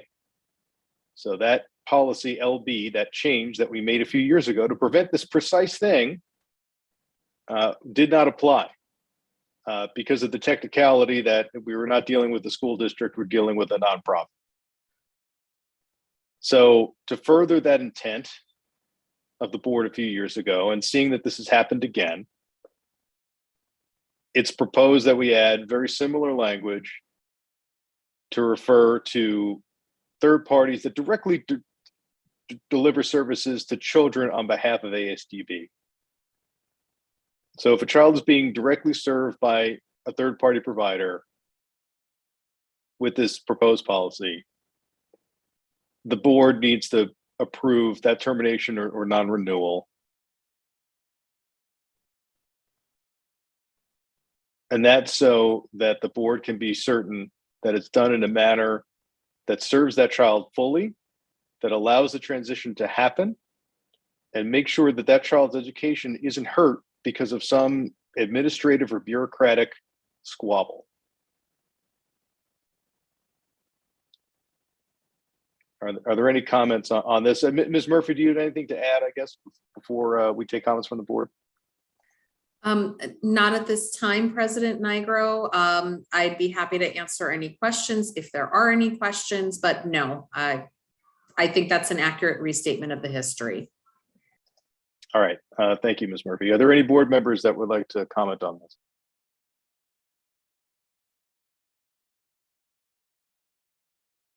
PV? I'll let Brittany go ahead and comment. Okay, Brittany. Thank you, PV. I appreciate that. I just wanted to, it's not a comment about exactly what's going on. I just feel like we're using incredibly polarizing language when we're saying stranding students. From listening to this whole thing, it sounds like students still completely have a choice. Families still completely have a choice. It's just we're discussing the vehicle on how that is exercised. So I don't feel whatever decision that we're making is going to be stranding anybody. And I'd really appreciate if maybe we kind of moved more towards some neutral language, especially since this has been kind of a heated discussion.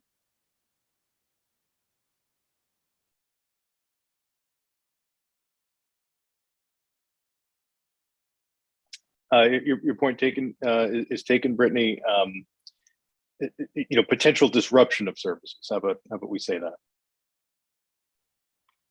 I think that sounds maybe a little better. Thank you. Okay, PV. Thank you. Okay, I'm trying to understand not just the history, but also the potential impacts of this policy change. My experience working for the state is I understand that the state procurement law and procurement procedures are not easy to understand. And my concern is if we as a board absorb that responsibility, what is the legal and contractual obligation of the board that we may not be aware of? And one other thing, we do have a list of questions here I want to make sure that we address. My greatest concern right now that I'm noticing is that this service and policy would impact students and families directly. But I'm looking on the agenda and I don't see any opportunity for public comments. And I'm concerned that we as a board are making this kind of decision without public comments. Reviewing board policy, it does say that the board shall be open to public comments, and that's not on the agenda. So does that mean we're not following the policy that we set to ensure that we have the opportunity for public to comment? What if the public does have a comment on this issue? And currently on the agenda, we are not allowing for public comments, and that's a concern I have. I want to make sure that we're giving the public an opportunity to participate in this decision process. We need their input as we discuss to make this decision.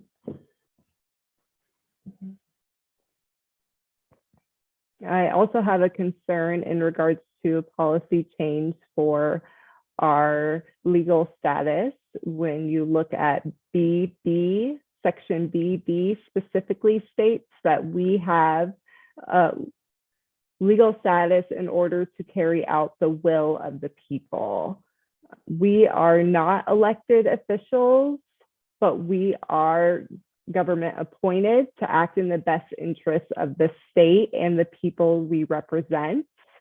Most importantly are the deaf, hard of hearing, blind, visually impaired students who deserve to have the opportunities to have their representatives heard. And if we're not allowing for public comments, it feels as though we're not doing our due diligence to make sure that they have the opportunity to participate, which would be in potential violation of policy BB. And in relationship to BB, we have another policy in section BBA, which specifically states that we have public, we need to allow public comments, as I previously stated. Also, it mentions the impact on section BEDH that says shall have public comments as well. Sorry, excuse me. BDB policy specifically states that we shall allow for and meet and look into discussion of each item of business, that this is the superintendent's responsibility that ensures we have complete transparency. And I'm hearing from the leadership team stating that there is not enough information to provide to the board. And I still have questions that have not been answered and cannot be answered without additional research and data.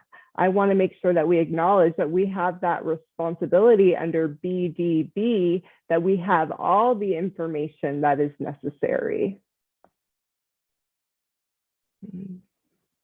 Reviewing my notes.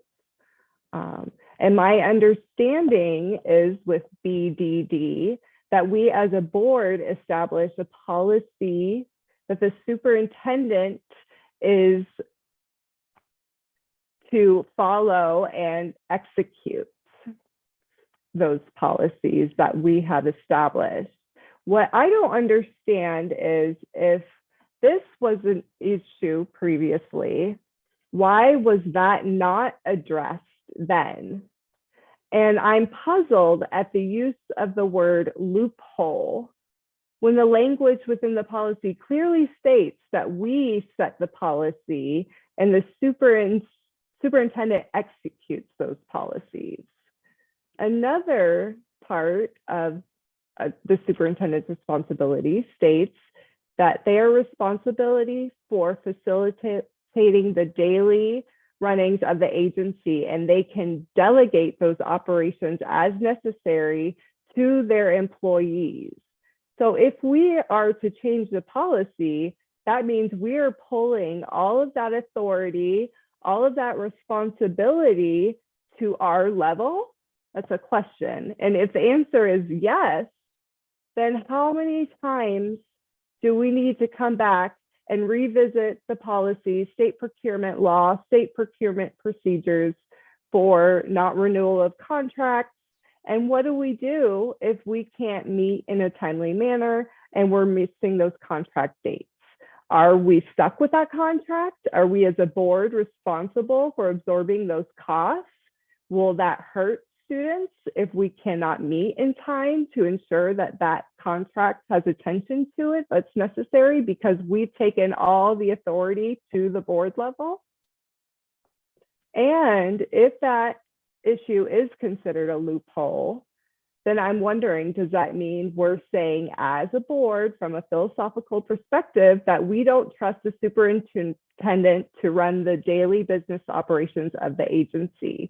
And that means that we need to take over the day-to-day operations of the agency. I want to be careful with the message that we're putting out there. I feel like this is not transparent, and we are violating different policies, as I've already stated. And I have concerns of the legal ramifications. I have questions about the contracts and the impacts, and we do not have an attorney general here. We cannot go into an executive discussion or executive session to discuss with the attorney general. So my question is, are we jumping ahead way too fast? I don't want us to get stuck in a legal situation where we are violating procurement rules and where we are stuck not meeting enough time in order to handle these contractual issues. Phoebe, can I respond to those? That's quite a bit of things. Actually, sorry, we were just switching for the interpreter, so there wasn't a natural pause there. So in continuation, I apologize for that. So in continuation, I just wanted to make sure that we are acknowledging that we have about 20 to 21 contracts related to direct student services. And several of those contracts include temp agencies for one-on-one services. Some of those contracts are also for transportation in emergency situations. And also some of those contracts are related to foreign language interpretation. Some I've also noticed are services that we contract out to provide additional support, especially for preschool and for birth to 3. So if we were to absorb the authority of those contracts at the board level, how much harm are we causing to the student and the operation of administration if we do become the sole responsible entity without allowing the leadership team to do their job? PV, let me respond. You've gone on quite a bit. There's a number of things that need to be addressed. Number one, it's a special meeting. We don't need to have public comment. That's fine. The meeting was properly noticed in compliance with the open meeting laws. We have a board email address. Anyone can email us. We haven't gotten any emails. That's one. Two, to think that this somehow, with this language, if you read it, to think that this somehow means that we're now going to be engaged in the state procurement process is ridiculous, and it's not what this policy says. It says that if the ASDB is considering unilaterally terminating or failing to renew a contract, the ASDB board must vote to approve. That's it. It's just vote to approve when the administration wants to terminate a contract. All the state procurement laws are going to be followed just like they are today. There's nothing. This is about taking a specific executive decision power and having the board approve it, as opposed to having the superintendent approve it on his or her own. The state procurement laws are going to be followed just like they are today. There's not going to be any difference to the state procurement process than there is today. This is just a decision of whether or not the executive decision of whether or not we're terminating or failing to renew a contract is going to vest with us. We're not taking in all that responsibility. That's a ridiculous reading of it. That is not what it says facially. There's no reason to have legal advice for that, for this, this particular policy. Now, that said, had any of the board members asked me in a timely manner to have the AG here at the meeting, I would have gladly said yes. I was asked yesterday afternoon when it was too late to get her here because it had been within 24 hours. If I'm asked in a timely manner, I will change the agenda for anything. But in this case, we couldn't do it. In terms of policy changes, we do have the first read policy. To pass this today, we'd have to waive that. We can do that by board motion. It's one motion to waive and then another motion to adopt this. You're saying that we don't have data. That is not what we talked about for the last hour and a half at all. There's no more data that we need to make this decision. But that's about Desert Voices. This is closing a loophole. What this is, can you guys hear me? Okay, I just froze for a minute. This is closing a loophole. What do I mean by a loophole? A loophole where children can have their service providers or the school that they go to changed on short notice and not have a guarantee that they're going to be able to go to that school or have that service provider. And you're right, there are several. There's around 20 of them. And when they change, we'll have to approve it. These are contracts that go on for years. If the administration feels that they want to make a change or they want to do an RFP or whatever they want to do, they can put it on the next agenda for the next meeting and we can approve it or not approve it, just like we did for the IGAs. We made the policy for IGA. That doesn't mean that the IGA agreements are any different. The board approves all the IGAs anyway.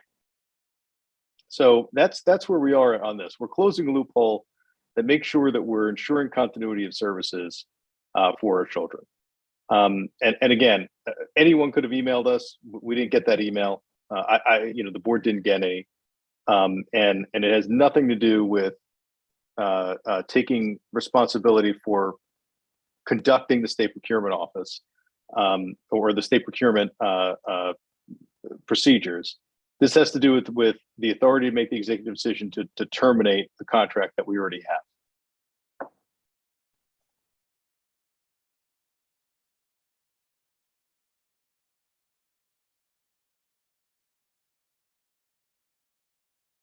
Thank you, President Nigro. And I do still have concerns, and I recognize you have the law degree and the background experience. But at the end of the day, I want the consult with the AG, and I can't commit to a board meeting.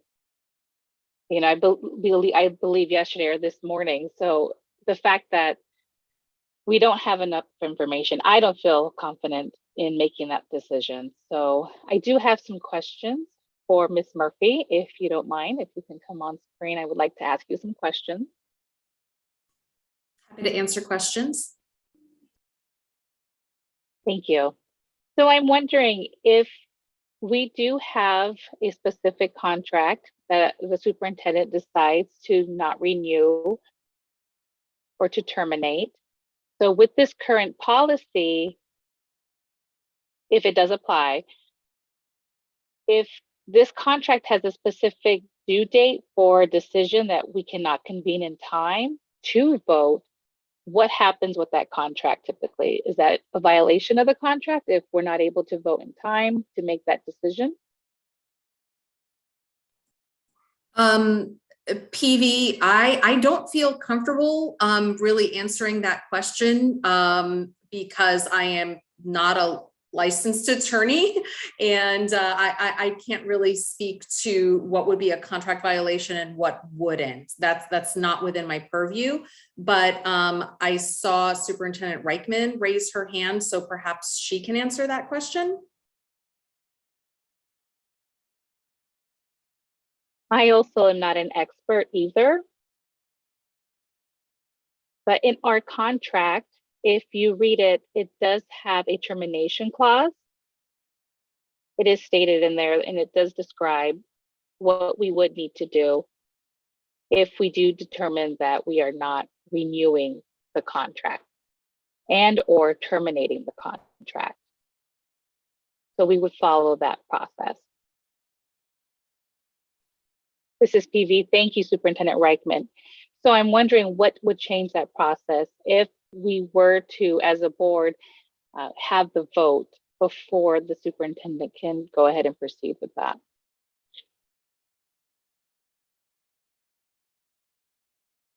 Superintendent here, for the purposes of the Desert Voices situation, we would have to bring it to the board.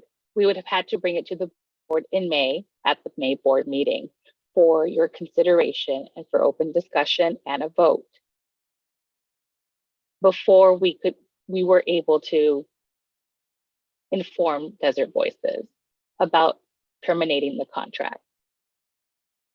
So it would require more time in advance to work with the board members, you know, about making the decision on renewing or non-renewing or terminating contracts. This is PV. So if the board cannot convene, or if administration or the leadership team realizes that they do need to make a decision to terminate or not renew, the board has yet to convene, or it's too close to the contract expiration date, what happens with that contract?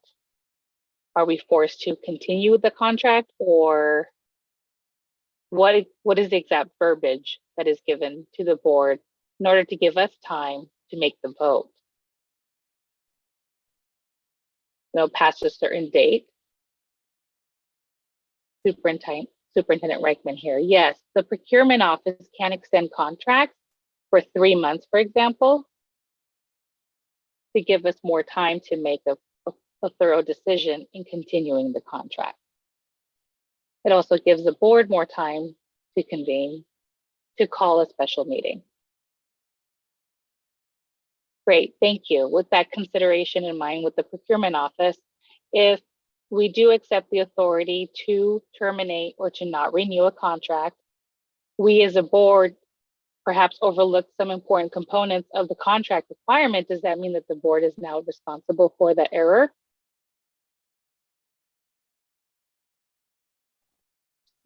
PV, this is David. The board's always responsible.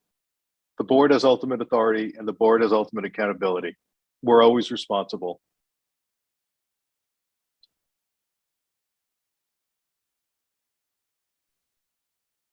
PV here. So as you say, with what you're saying, the policy actually states different. So currently it is the superintendent and the leadership team that has the ultimate responsibility to execute those contracts. If they don't do that work, then we have the authority to terminate. So if the board is not in concurrent, then who is then responsible? PV, we are responsible for any error. What I mean by that is our names are on the caption of lawsuits when the agency gets sued. We're responsible. The board is responsible for the agency. We delegate that authority to the superintendent and other staff. We do, but the board is responsible for the agency, and they're accountable for the agency. Again, when we get sued, it's our names at the top. So we're responsible for the error. The agency is responsible, for that. So it's not a question of, it's not a question of who is technically responsible for an error. We're all responsible for an error. That's what we have to understand. We all have that responsibility. The other thing to understand is that all of these contracts are at least a year. We have teacher contracts. I mean, if we screwed up and didn't renew teacher contracts, we wouldn't have an entire staff.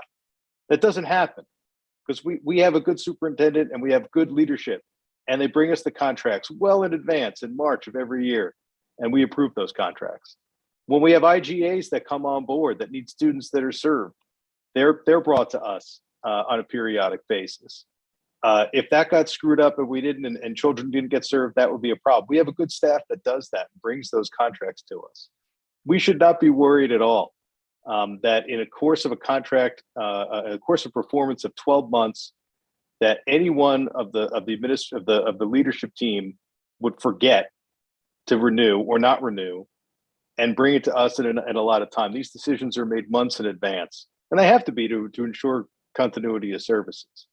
So I'm not worried in the least that the staff is going to be able to bring us these issues in a timely manner, because we do have months. And if for some reason there is some kind of unforeseen circumstances, the superintendent mentioned, almost all of these contracts have built-in extensions for short periods of time where we can convene and address it. So I don't have any concern that we're going to miss something. We again, the agency brings us many contracts.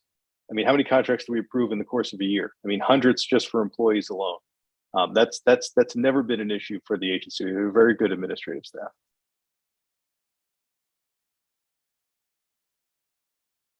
Thank you, President Nigro. And I'm not worried about who's at the top of the list for the lawsuit. For me, is who is accountable. So who will hold the board accountable in the end if something does go wrong, as opposed to the leadership team going wrong. And so we hold them accountable, absolutely. So my second concern I have with aforementioned statements was that the need, is this not too complicated? So are we getting overcomplicated? So my concern is that we're adding a lot of layers to the process and making this more complex than it needs to be, which may not be a good use of agency resources and not a good use of agency time. We have been operating with our superintendent and the leadership team. As you mentioned, they've done a very good job, and she's a great leader in leading her team, but we do have that one contract that has come up that there is a disagreement on the impact of the 3 potential students and the families.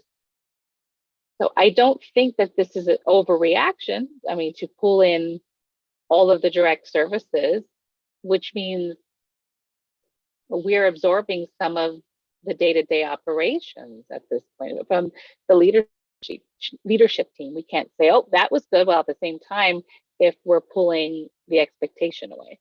So I think that's a little bit of a mixed message. In regards to the public comment portion, and so if the policy clearly says that we shall have public comments allowed, there isn't anything on the agenda for that time given, so I'm assuming that we did not follow our own policy in establishing that on the agenda. I'm sorry, so. PV, are you talking about, if you're talking about BEDH, it says the board shall establish the procedures to receive input from citizens. And then there are things that we, that we should establish procedures to have. So we should have procedures to have public comments on agendized items. That's what it says in BDH, that we should have procedures for that. And our procedure is that we don't need public comments in special meetings.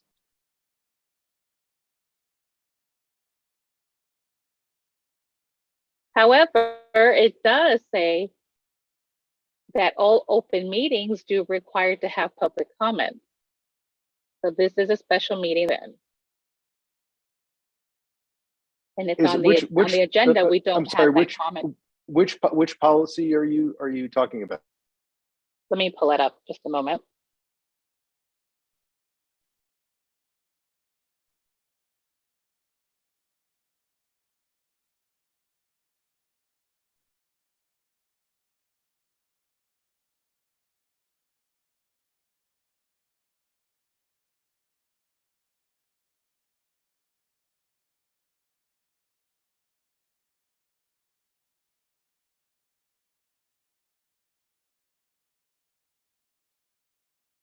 On BEDH,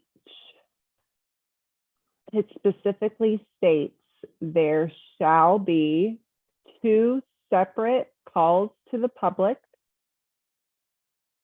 First call shall allow for comments on agendized items. I looked at the agenda and there is no call to the public. And what you need, and there is no call for public comments on that specific agendized item. Right. So you need to understand 2 things. The top part of that says the Asdb board therefore establishes the following procedures to receive input. Those are establishing that means that we're establishing our procedures, or we need to establish procedures. And our procedures are we don't need public comment at a special meeting. The second part of that is if let's just ignore that part, let's just ignore that other part of it for now. If there wasn't, again, this is a general meeting. This is a special meeting. It's not a general meeting to discuss a particular purpose. Even if that were the case, then that's already done, right? That doesn't affect whether or not we can adopt a policy in accordance with our other policies. And we can take action. This was a properly noticed meeting. It's in public. It's being broadcast. So that's the issue. We don't need to have and again, we can have Ms. Murphy look at this if you want. We don't need public comments. And even if we did need public comments, let's say for the sake of argument we did. If we didn't have public comments in a meeting, that doesn't affect our ability to take other action at that meeting. I'm not sure where you're getting the interpretation. We don't have to allow public comments. It says at the top of section BEDH, it says all regular and special. I want to emphasize that word special meetings of the ASCB board shall be open to the public. And then underneath it, it says specifically the ASCB board therefore shall establish and follow procedures to accept feedback from the public. And we have not received input from the citizens based on agendized items. I want to make sure that we are being transparent with the public on this issue, and we are not being transparent as it stands. We are not following our own policies. That is my concern. PV, it says all special meetings shall be open to the public, and this is open to the public. It's being broadcast live. We're following that. It was properly noticed. It was properly agendized. This is that we shall establish policies to receive input, right? And that's our typical practice for regular meetings. What I'm saying is, even if that we needed public comment, let's just say, and again, I don't concede that point, but if we did, that is no bearing on other actions that we could take at this meeting. Okay, it was just properly noticed. It was properly agendized. We got no emails, no emails. No one had anything to say about this policy. So if you want transparency, that's there. Transparency means that the public can see our business. And that's what they saw. It's on board docs. It was on board docs in the appropriate amount of time. The policy that we're talking about that's proposed, it was there. The agenda was there. The information to access the meeting was there. That's what transparency means. And they could always email us. That's fine. You can always email the board. But that doesn't preclude us from taking action here, especially action that's needed to close a loophole that we thought we closed several years ago.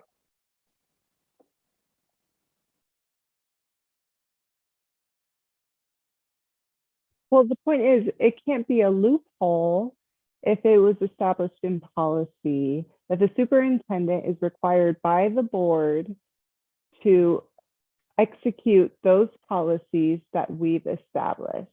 And second, we can't say that we're being transparent to the public if the agenda is not reflecting that we're open to public comments.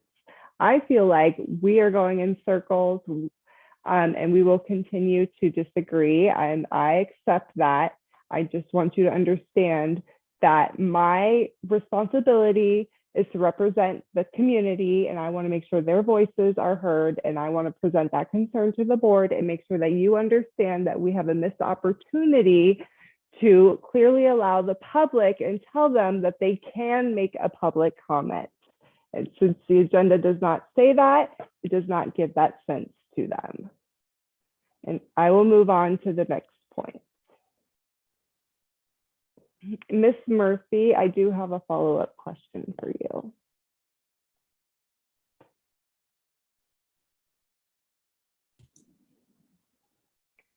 So my question is, with the draft of the policy change, were any legal considerations made when the writing of that policy was proposed to the purchasing office of the responsibility to terminate or not renew a contract?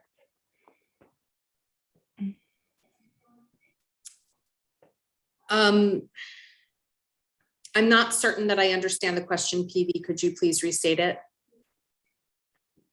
Sure.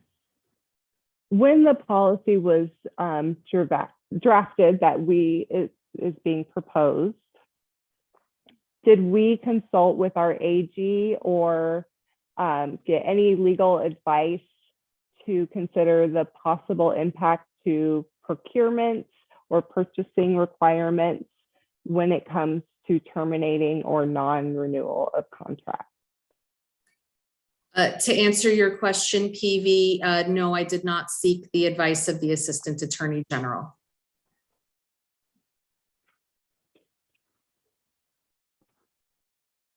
Did you draft this policy that's being proposed?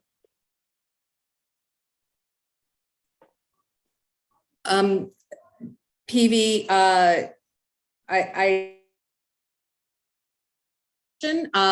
I did not draft the specific proposed language. Yeah. And that was simply because I had a personal family emergency. So Ms. Murphy, I mean, I drafted it. I drafted the proposed language. It mirrors the language that was already in the existing policy. And I'll tell you, PV, we adopt policy routinely at every meeting, and very rarely do we get AG input on policy changes. Very rarely. And this one, again, there's no implication of state procurement law here. This is just the Asdb board retaining the power themselves to terminate or renew a contract that's already been negotiated and entered into via the state procurement process. So there's no legal concern here. And again, that's almost never, again, we adopt contracts. I mean, I want to be crystal clear about this. Every regular meeting, we're dealing, we're dealing with at least some IGA.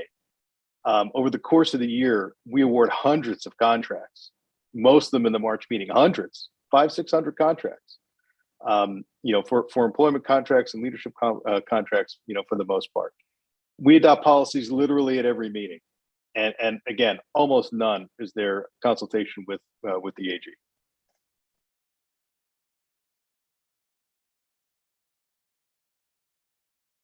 Okay, to clarify, if Ms. Murphy did not draft this policy and she is our policy expert, she knows the inner workings of the agency. Was Ms. Murphy consulted with at the draft of that policy, Mr. Nigro, President Nigro? Yes, Ms. Murphy had a personal issue that she needed to attend to. So I took the first shot at this and I gave it to her for her comment. She commented on it and here it is.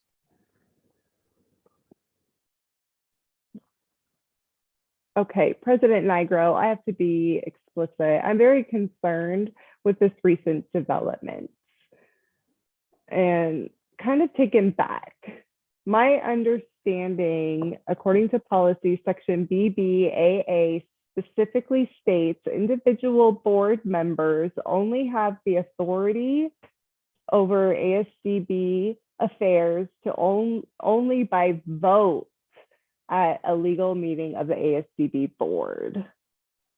So where did you, President Nigro, get the authority to draft a policy that you are proposing to the board?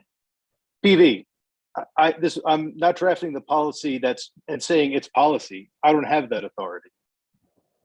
Ms. Murphy had a personal issue. I worked with her I gave her some proposed language. She commented on it and here it is. It's not policy. It's brought to the board in an open meeting to vote on.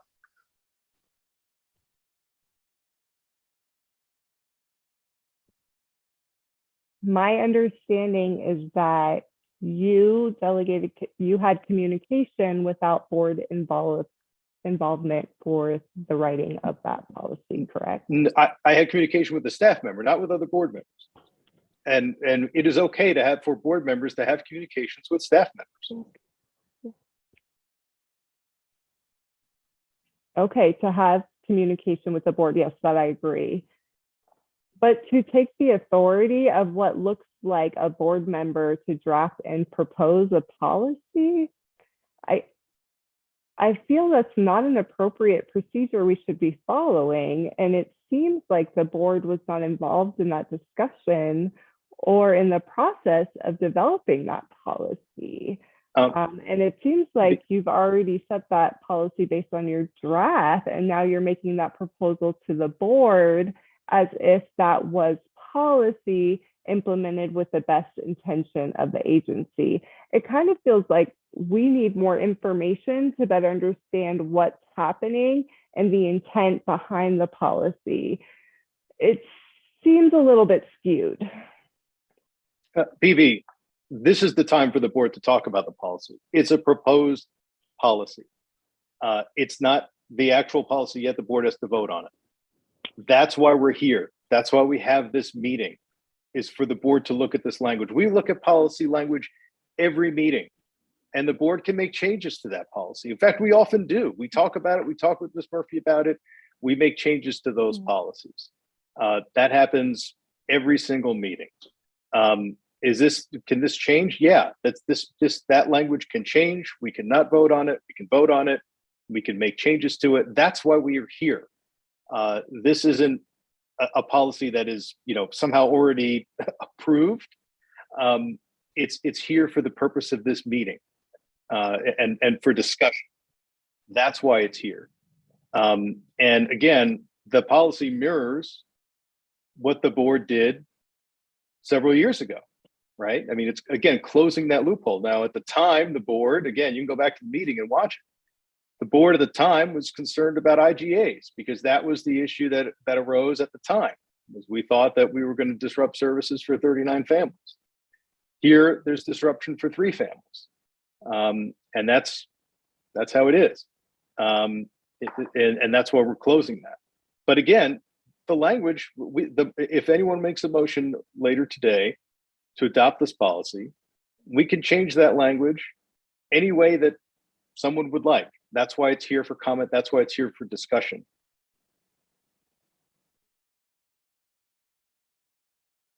Thank you, President Nigro. And I know that Dr. Benedict has a comment. Do you mind if I follow up with Nigro's comment, and then I can, thank you. So Right. So when we're first saying to allow the board to discuss the policy, I think it's important for us to notice that these discussions are being held during board meetings, not before the board meetings, and not being through just one person. So we had no idea that this policy was even drafted by a board member without our feedback or input. So for me, it seems like it does violate BBAA. So I just wanted to make sure that we're not overstepping our authority as individual board members. Second, I do understand the concern with the impact on the 3 families. Absolutely. We cannot say that this is a loophole when this was addressed previously when the board was on the oversight. So it is responsible for the board to address these kinds of concerns, but to have full transparency and conversations prior with everyone involved, which includes public comment and input. In addition to that, I think we also need to keep in mind the 3 families that are being impacted, that they are not losing access. They are not losing those services. They still have the ability and the opportunity to attend Desert Voices. It's just not going to be through us. So that's from what I understand, from what Superintendent Reichman and Dr. Benedict have stated. So this isn't a disruption in services that we have to fix now, that we can receive, that they can still receive services, but not just through ASDB. So if we establish that, that is my only conversation piece. So thank you, President Nigro, appreciate it. And Dr. Kennedy. Thank you. PV, what you need to understand, PV, is that this is the time for the board to meet. I can't consult with other board members, and neither can you, and neither can any of the board consult with other board members about things that are going to come before the board. The reason we have it here is so that the board can talk about it. That's the issue. We can't, and the board can do whatever the board wants to do with that. But that's why we have this meeting here. We can't do it beforehand, right? We can't have board members talking to each other beforehand and doing it. That's why we have it here. This is our time to talk about it. And again, the point about Desert Voices, as we've been through before, those 3 families, they're going to have a disruption in services. They have to reconvene IEP meetings. They have to figure out where those children are going to be placed based on the best interest of that child. And the school district might have an issue with that.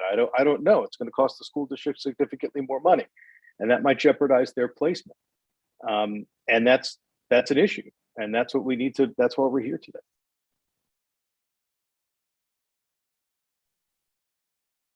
May I speak, President Nigro?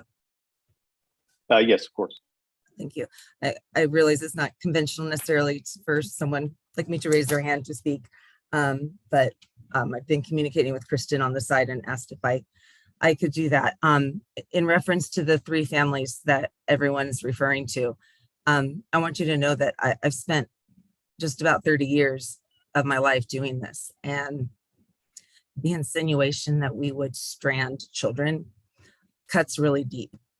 I have already made a promise to Deanne Chapman and to Superintendent Reichman that I would work alongside with these families and with the districts to make sure that the relationships that we have built this last year maintain and continue to flourish.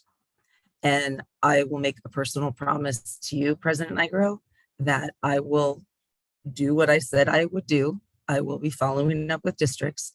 I will ensure that the IEPs are going to be implemented as they are written. And if it comes to be the case where a district is adamant about not sending a child because the voucher is no longer available, although that is not okay, I will certainly come back to Superintendent Reichman and we will discuss our options as to how we could potentially support that child. I cannot make any promises, of course, but I will do everything in my power to work alongside Desert Voices, the families, and the districts to make sure these 3 families are taken care of. Thank you, Kendra. And Kendra, we know you're all very dedicated to the families. I mean, I don't want that to get lost in this. And by the way, I do know that policy BG says that suggestions regarding the content of policies may originate with a member of the ASDB board, the superintendent, a staff member, a parent, a student, a consultant, a civic group, or any resident of the state. The policy proposal shall be referred to the superintendent for detailed study, which is exactly what happened here. In any event, are there any other comments from the other board members?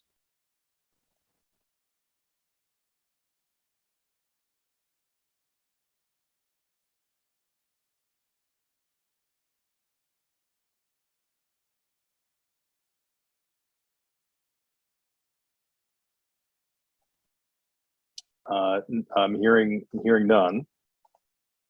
There are no other comments on the potential policy change. David, this is Mike. So are we doing anything with this or not? I mean, again, we've been running around in circles for 3 hours almost. Yeah, I think here what someone would need to make a motion to waive the first read policy. We'd have to approve that, and then the second would be a motion to approve this language, and then we need a vote to approve that. We're talking just about bringing the same type of action or same type of information to the board at meetings to determine that this type of not-for-profit contract would not be terminated without our prior approval, similar as we did with the IGAs. That's exactly right. It would affect about 21 contracts. We have, I don't know, dozens and dozens of IGAs. Right. And certainly in the same way that we do that on a personnel level, we do it all the time for the annual review of and approval of contracts, which are even more obtuse for us than certainly contractual agreements with providers. That's exactly right. Well, I'd make a motion to, for whatever it was you just said. Yeah. So I'm taking that. I mean, the reason I say that, we're getting run down by all this dialogue. I understand. So a motion to suspend the first read procedures. Is that right, Mike? Yes. Okay. Is there a second? This is Dean. I second. All right. All in favor? You can turn on your camera and say aye. I have me saying aye, Brittany saying aye, Mike saying aye, Aaron saying aye. Any nay? I think it's PV is the only one saying nay. Okay. So that motion passes. And then are there any motions to pass the policy as presented? I'll make a motion to pass the policy as presented. Okay. Is there a second? Second. Okay. All in favor, say aye. Point of clarification, this is PV. So, yes, PV. Before the vote, I do have a point of clarification to bring to the attention. My only concern with this vote, my current concern is that this policy and procedure would then potentially create a conflict of interest, which means that the person with the conflict of interest needs to abstain themselves from voting. And who do you think? Why do you think there's a conflict of interest? From my understanding, someone is the chair of FBC, the president of their board that oversees contracts, which has a direct connection to ASDB contracts. So they have the authority to override the superintendent's decision to terminate or to not renew any contracts. So I just want to make sure that we maintain our good boundaries for the purposes of transparency. PV, I would agree that if the issue was the FBC contract itself, I would of course recuse myself. That is without question. This is a policy that's generally applicable to hundreds of contracts. So there's not an FBC is just one of them. And again, I am on the board of FBC. I'm not the president of FBC anymore. My term has ended, but I am still on the board. I don't own FBC. FBC doesn't pay me. Everyone, knows about that. And again, if the board were acting in directly about the FBC contract, then yes, I would of course recuse myself, provided at the time I was still on the board of FBC. But here, this is a policy that's generally applicable, and because FBC is a contractor or a vendor to ASDB, many of the ASDB policies that are generally applicable and apply to vendors apply to FBC as others do. So again, this is not a conflict of interest for me. because this policy is generally applicable to all the vendors.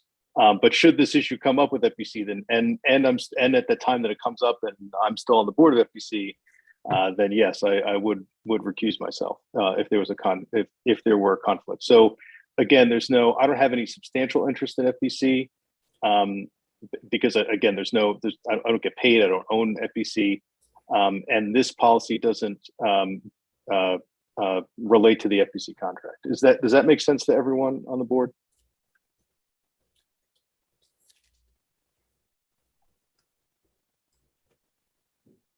This is Dean. That makes sense to me. I agree. This is Brittany. I'm good with it. Okay. Can I ask just one quick question before we vote? Sure, of course. Just a point of clarification. On the proposed policy change, the language is around unilaterally terminating or failure to renew. Does that also apply to contracts that might have like multiple extensions, so like a 3-year contract with one-off extensions for like a subsequent set? Is the intent for those to come before the board with the expectation that in general they would likely be renewed for those additional years? Yes, if it was a 3-year contract with a 1-year renewal, that 1-year renewal would come to the board. Okay, thank you. Just wanted to clarify. Sure. All right. If we're all clear with that, all in favor of the policy? Aye. Aye. Aye. And then no is PV. And then no is PV. Okay, so that passes again. All right, thank you, everyone. We go on to action item 301, action item adjournment. Again, thank you, everyone. If we just need a quick motion, I'll move to adjourn. Is there a second? I'll second. Okay, all in favor? Aye. Aye. And PV says no. Okay, thank you, everyone. I appreciate your time today. Thank you. Thank you, David.